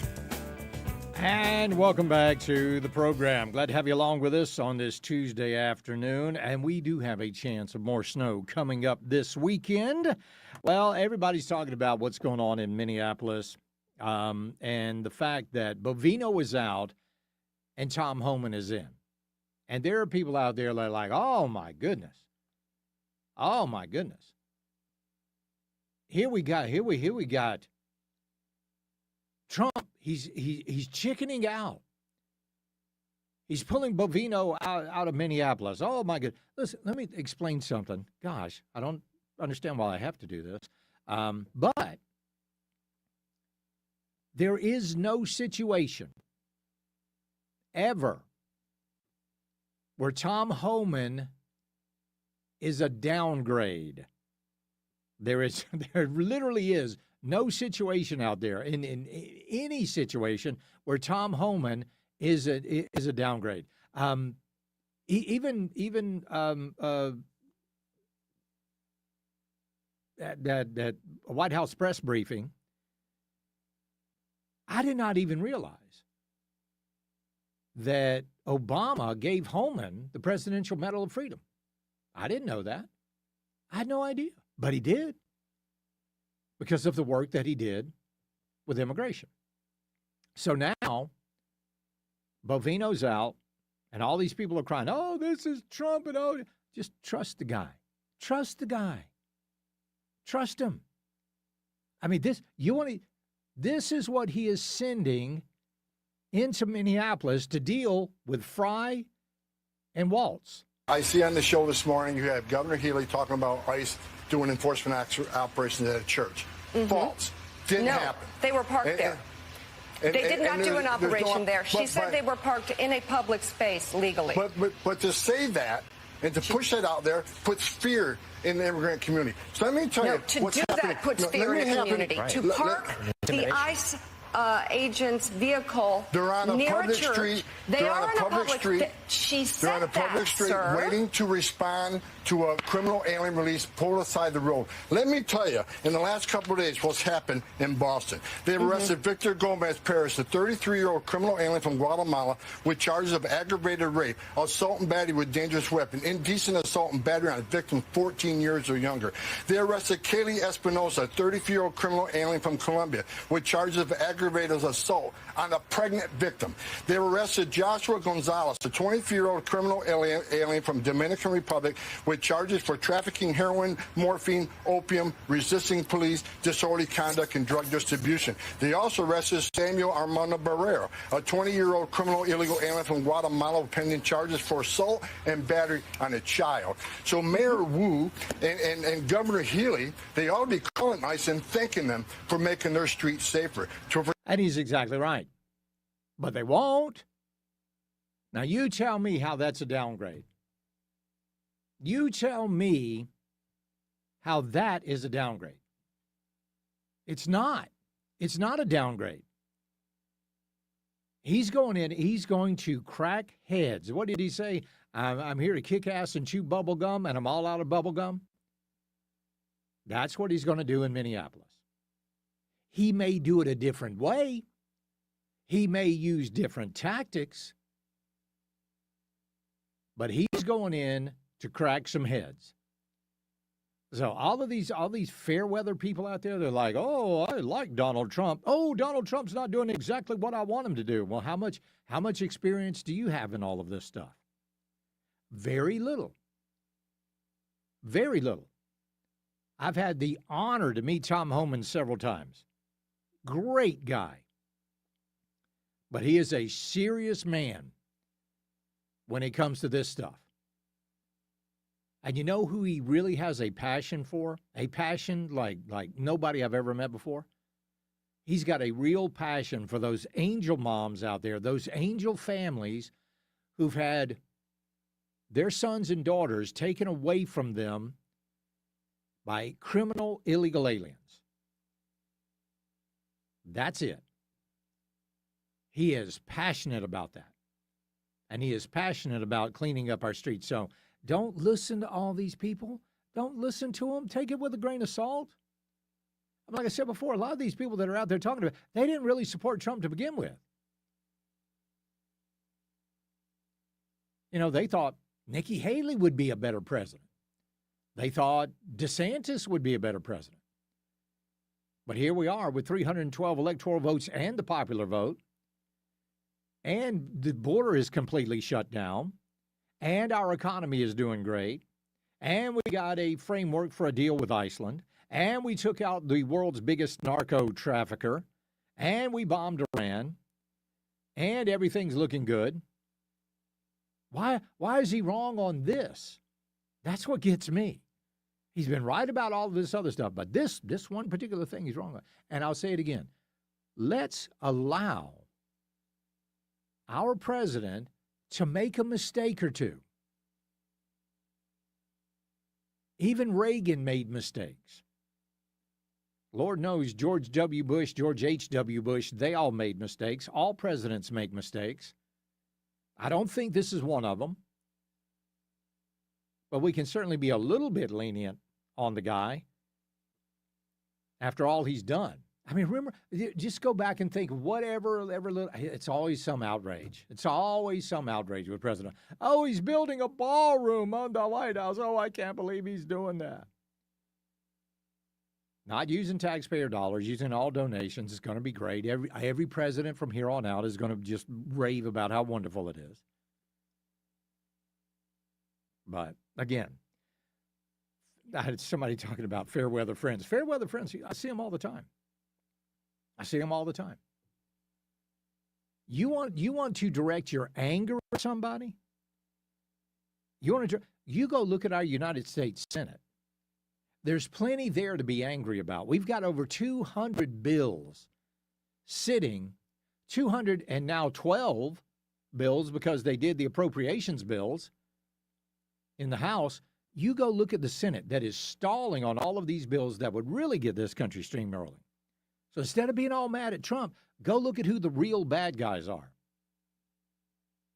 And they're sitting in the upper chamber of Congress. We'll be right back. It's the Charlie James Show. News Talk 98.9 WORD, the voice of the Carolinas. 15 minutes of breaking news and stimulating talk begins every hour, every afternoon on The Charlie James Show. News Talk 98.9 WORD, the voice of the Carolinas.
Partly cloudy tonight with a low temperature of 23 and breezy southwest winds. Wednesday, sunny with a high temperature around 45.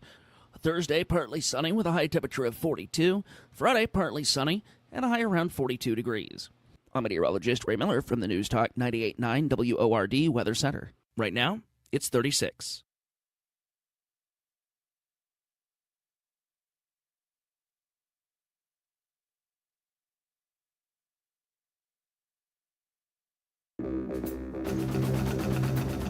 Hey, Charlie. Let's talk. It's the right talk. Charlie. Welcome. This is the Charlie James Show. Now we're talking. News Talk 98.9. WORD. The voice of the Carolinas. From the Common Sense Retirement Planning text line, Charlie, glory hallelujah. I had to do my taxes for a student grant this year for my daughter.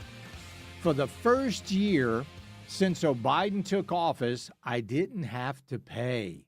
My tax debt changed, so in other words, I got money back for the first time since 2021, thanks to Donald John Trump. Outstanding. I hope that's a story for a lot of people out there. The administration is promising some of the largest tax rebates in history. Fingers crossed, ladies and gentlemen. Fingers crossed. All right, Minnesota, still talking about that. And listen, there is now a very good chance that coming up Friday night at midnight, we're going to have a government shutdown. Another one. We just got through the longest government shutdown in history because of the Democrats. And what did the Republicans do? They voted to fund those stupid Obamacare subsidies for 3 years. Thanks, guys. Appreciate that. So what are they going to get? What are the Democrats going to get in return for shutting down the government this time? For the first time in 20 years, the House of Representatives has passed 12 appropriations bills. Keep calling them reconciliation. 12 appropriations bills. That's what they are required to do by the Constitution. 12 independent funding bills. Listen, this isn't a continuing resolution. This would actually fund our government through September for the fiscal year. I honestly can't remember the last time that happened. It's pretty amazing. But the Democrats are threatening to hold this up. Why? Because of what happened in Minneapolis with this guy, Alex Preddy. Alex Preddy showed up. He was armed. Got into a confrontation with officers. The gun went off.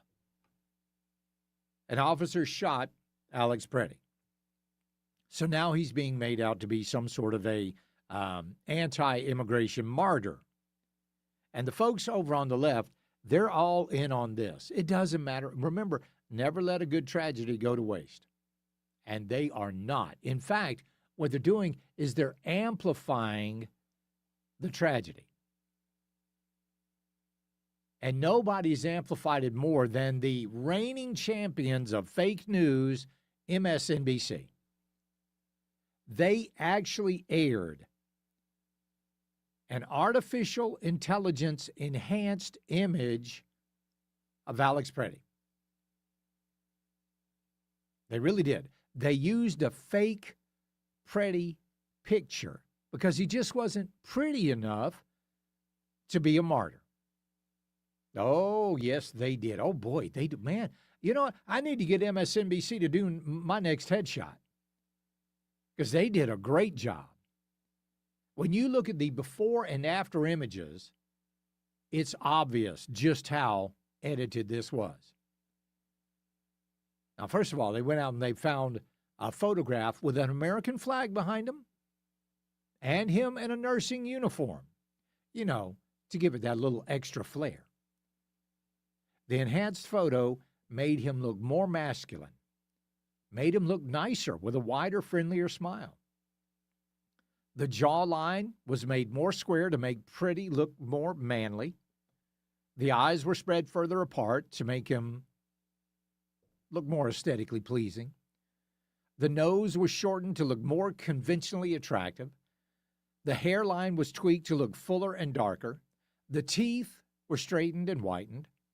The chest was broadened to make him look more athletic. They actually did that. They actually did that.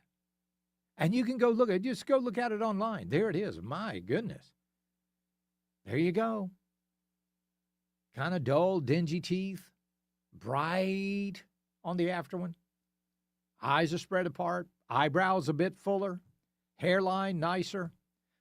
Jaw much more square. Thicker neck. Thicker neck. Looking like a manly man. And they knew that. Here's the thing. They knew they did it.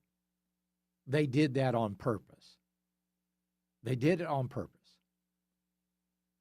But I want you to imagine that you go out there and you do something stupid.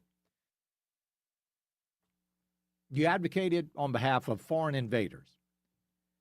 And then the mainstream media decided that you just weren't attractive enough to be a martyr.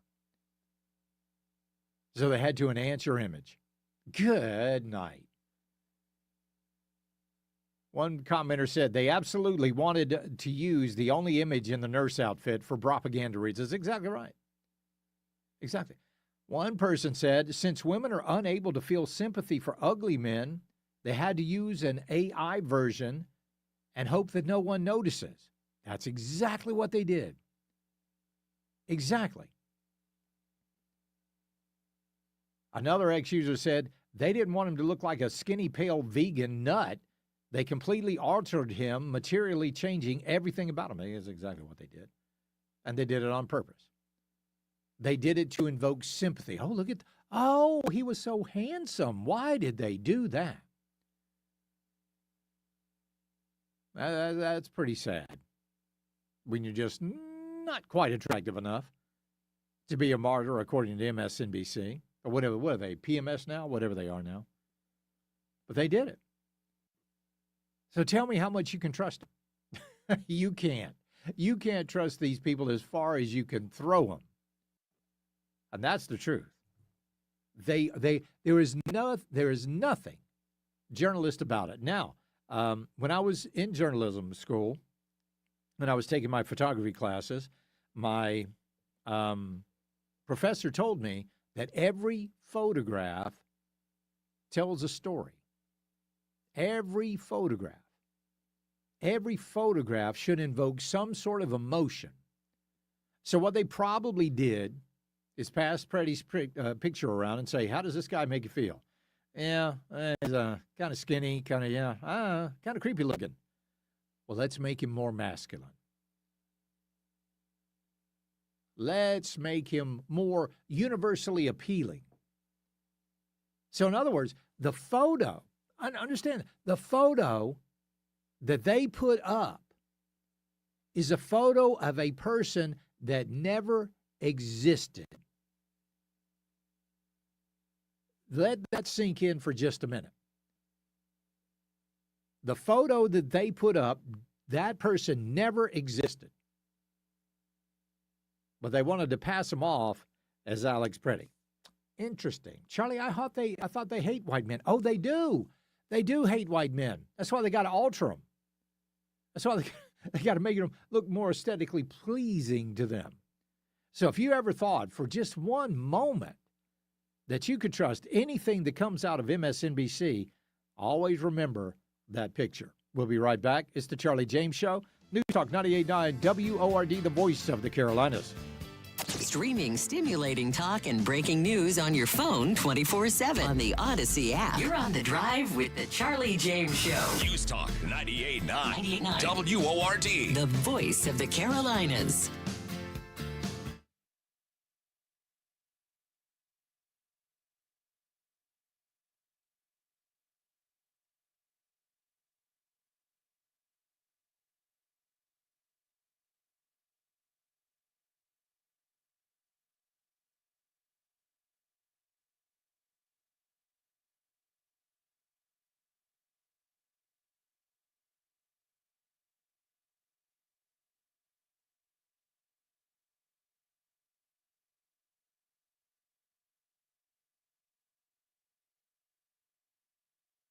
Partly cloudy tonight with a low temperature of 23 and breezy southwest winds. Wednesday, sunny with a high temperature around 45. Thursday, partly sunny with a high temperature of 42. Friday, partly sunny and a high around 42 degrees. I'm meteorologist Ray Miller from the News Talk 98.9 WORD Weather Center. Right now, it's 36.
Text or call. One number does it all. 800-905-0989. This is the Charlie James Show on News Talk 98.9 WORD. The voice of the Carolinas.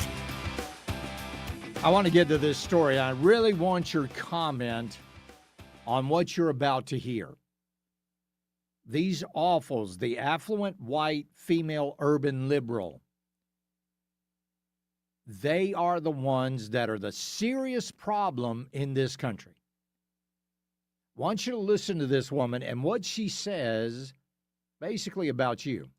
It's going to really suck for the red hats when the shoe is on the other foot and people start going door to door asking if they voted for Trump in the last round or if they still support MAGA.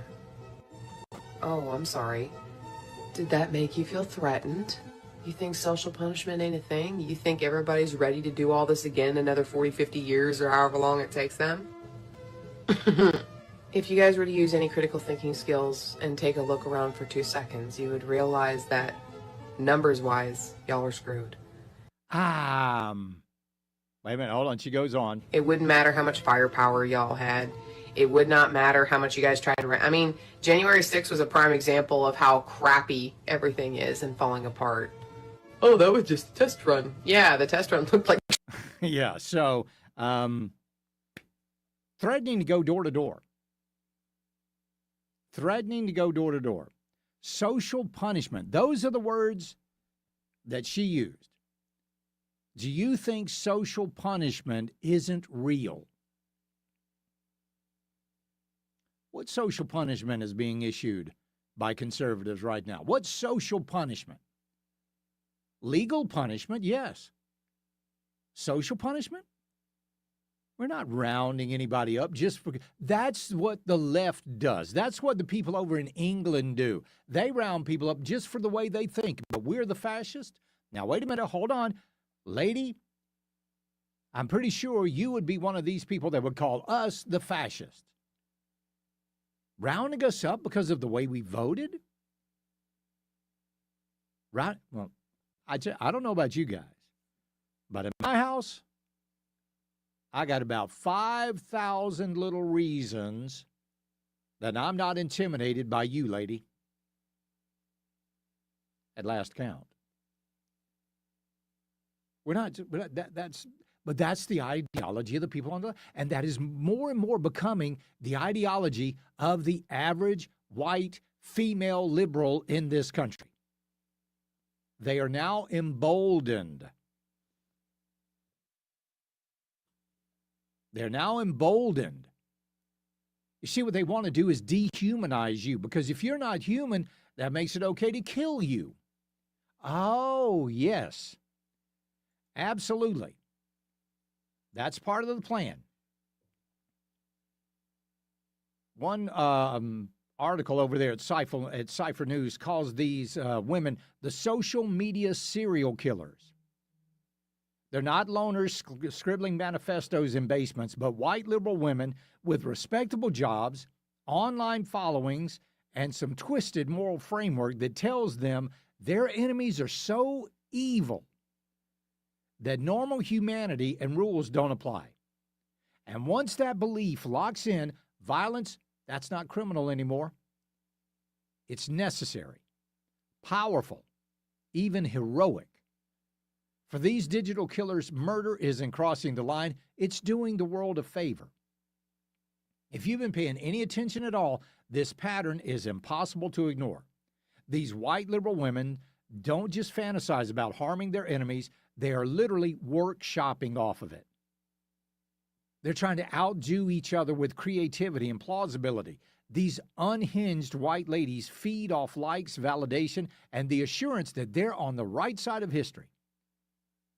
The enemy, which is in this case, in that woman's case, us, we're framed as monstrous, inhuman, and totally irredeemable. And once someone is no longer human, hurting them, well, that's not just acceptable, it's righteous. Let's go to Chuck in Mills River. Chuck, welcome. It would be righteous. They showed up at my door asking if I wore a red hat. Yeah. Well, I mean, but that's the way they think, man. I just don't have one. But I would be the first to say yes. I would lie to them, just like they're lying, because I'm just saying that they don't understand what they. If I saw correctly, the fellow that got shot. I mean, and it's tragic when people get killed and stuff. But there was a picture, and I'm not sure. Maybe you can verify this, and that's why I'm calling you. I'm working 7:30 to 5 now, Charlie. So All right. I went through detox. Haven't talked to Bill in a month, Yeah. man. Had the new it's job. Rough. It's rough. But, Yep. but was there a picture of him actually? Somebody looked like they had a gun in their hand, and it looked like it was that guy that got shot. And I'm not sure. I would love. I to know believe that. I believe that was the ICE agent after they had Okay, then disarmed that's him. fine. Well. Yeah. My issue with the thing is so far as I understand it, their lovely stringent gun laws up there won't allow you to carry a gun if you don't have your ID on you and you can prove that you can legally own that gun because you have to have a permit. Right. Well, we hear that he and had if he had a gun. But here's the thing, though. He wasn't even from Minnesota. I get it. Yeah, they're comparing him to Kyle Rittenhouse. Yeah. But the thing is, I mean, he had 2 full magazines. And from what I understand, they're 9mm, so it'd be versus my 1911 be considered high capacity magazines Because they were spares, extended. No identification. Right. And gotten in a tussle with ICE agents or the local police like a week earlier or a month earlier Yeah. and cracked a rib or something. A week earlier. Either way, it's back to where we were with that good chick, where they show the beautiful picture of her. Yeah. They don't show what the screaming Hades Right. is that, and then now you've got him, and he turns out to be a trans individual. There's pictures of him. Check those out if you haven't. And I haven't seen that. I'll I'm have just- to take a look at it. Yeah, of course you haven't. Nobody's been shown. Do your looking. And yes, there's AI, and they're going to say that sort of thing. But the commies, they got a plan, man. They've been Sure. working on it for years, and they're using the internet against us. And it's using always chat sites it's and- the women that they use. The women, I mean, they're the ones.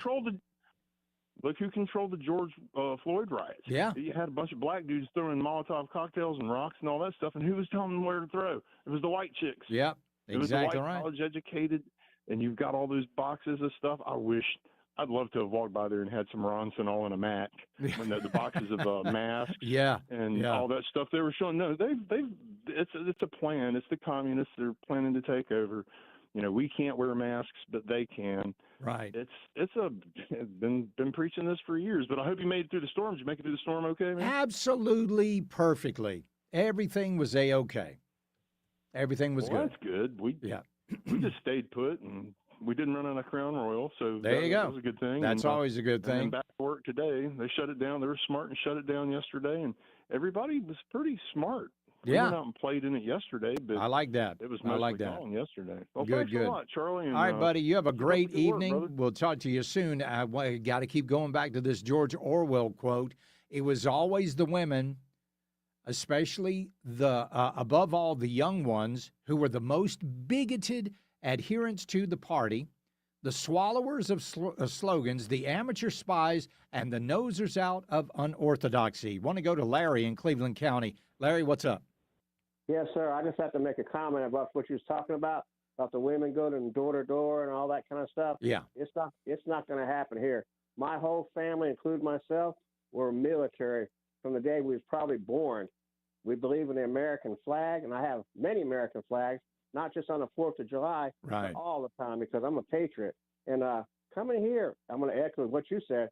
It's not going to be pretty. I don't want to hurt nobody, but I'm not going to take no crap. you know? Exactly right. Exactly right. Larry, I appreciate it, buddy. Coming up in just a second, when you go buy meat at the store, might be a good idea to weigh it. We'll tell you why. It's the Charlie James Show. News Talk 98.9 WORD, the voice of the Carolinas. 15 minutes of nonstop breaking news and stimulating talk kicks off every hour. On the Charlie James Show. News Talk 98.9 WORD. The voice of the Carolinas.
Charlie Speaks. You listen on your time. Get the show on demand. Text podcast to 800-905-0989. The Charlie James Show on News Talk 98.9 WORD. The voice of the Carolinas. We are a trusting people. I mean, if you really think about it, we are a trusting people. When we go to the gas pump and we pump 5 gallons of gasoline, we expect that to be 5 gallons. Now, I know all the pumps get calibrated and all of that, and they have to do that, but we expect that to be the case. If we go to a convenience store and we get a 32-ounce soda, we expect that soda, we trust that soda is 32 ounces. When we go to the store and we buy a 5-pound ham, we expect for that ham to be 5 pounds. But maybe it's time for us to be a little more skeptical these days. I saw a video last night of a guy that went to Walmart and he was kind of looking at the meat in the Walmart section, and it was like a 4-pound ham, and he goes, that doesn't look like 4 pounds. So he goes over to the sporting goods section, and he gets a 2-pound hand weight, one of those little 2-pound hand weights. And then he goes to the produce scale, and he puts the 2-pound weight on the produce scale, and it read 2.2 pounds. So it was just a little bit over the 2 pounds. I said, okay. Then he goes back and he gets some hams out of the meat case and he takes them over to the produce scale. Listen to what happened. Another one, 5.62, 2.53, 4.80, 1.71, 5.1, 5.51, 2.41. I think I have enough. It's time to go see management. Let's see what they have to say about it. That's ridiculous. You know those are walking out the door. People are throwing them in their cart and they're walking out the door with them. And Walmart is paying the weight price on those, but they're actually weighing what I just weighed back there. That's what Walmart's paying for. So Walmart is profiting off of these. Well, one thing we know for sure is definitely a problem with Kentucky Legend. They'd be the next place to investigate. So I don't know if it's Walmart's fault. I don't know if it's Kentucky Legend's fault, but he didn't stop there. He also went in and he did the chicken the same way. And in every single instance, the weight that was on the produce scale was less than the weight that was on the package. But you were paying that full price. Folks, that's that. And I've said this for a long time. I don't mind people earning my money, but I get really upset when people try to beat me out of it. So I think there needs to be a huge investigation into that. I mean, what? It was one that said it was marked 5.62 pounds. The real weight was 2.53 pounds. One was marked 4.8 pounds. The other was, the real weight was 1.17. Imagine, you're buying almost 5 pounds of ham, and the real weight is only 1.17 pounds? You're paying for that 4.8 pounds. One was marked at 5.51 pounds. The real weight was 2.41 pounds. That's theft. I mean, that's pure and simple theft.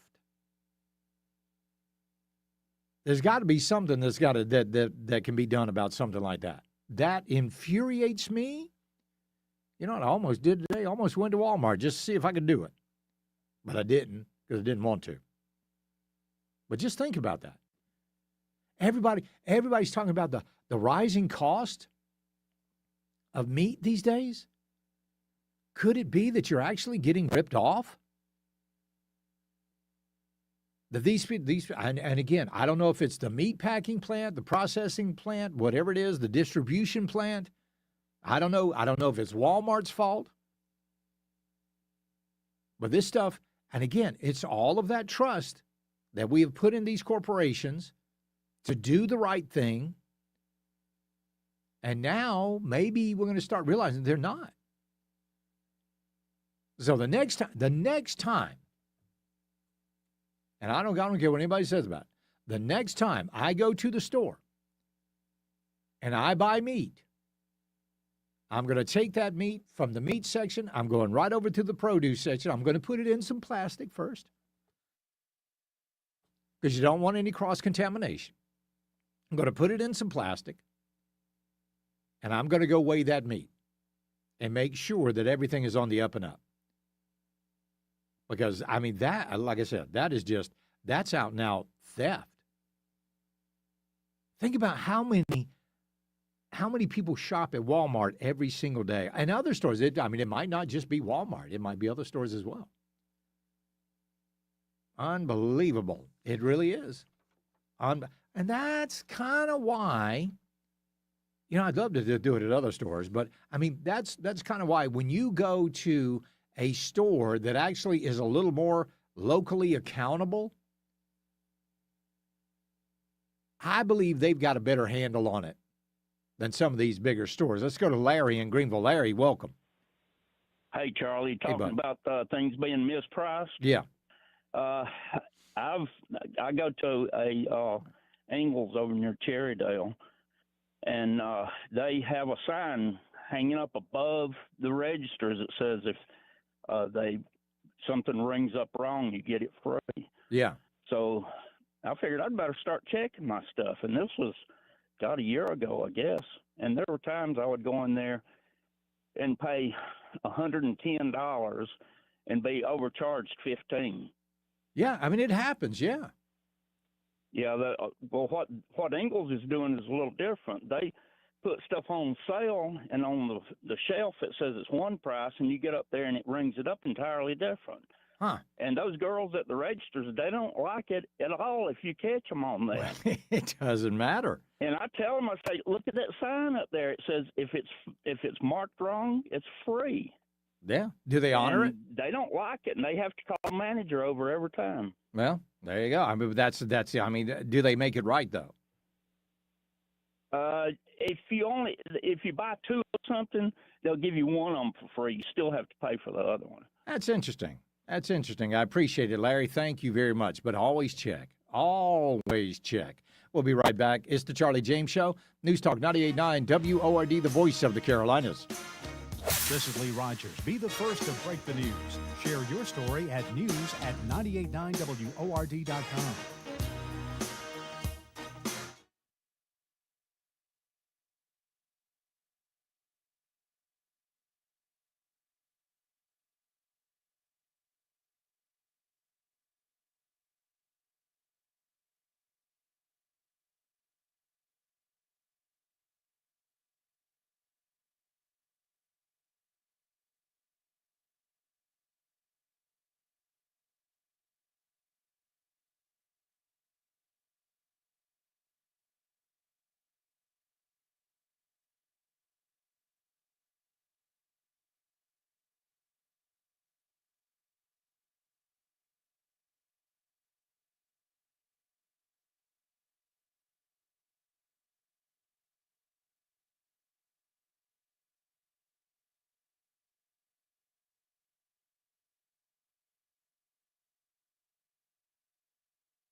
Type your message on the Common Sense Retirement Planning text line. 800-905-0989. This is the Charlie James Show on News Talk 98.9 WORD. The voice of the Carolinas. All right, welcome back to the program. Let's go to Larry up in Cleveland County. How you doing, bud? Yes, sir, man. I had to talk about this pricing issue. Yeah. I want to explain a difference between them and like Ingles, because I don't want Ingles to get contaminated. And this is what it is. Yeah. Walmart's meat is prepackaged. Exactly.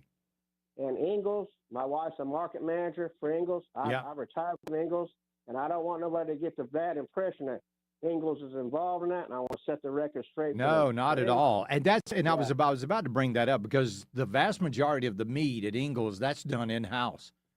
Right. But I want to make that clear. Yeah. Because this is personal to me.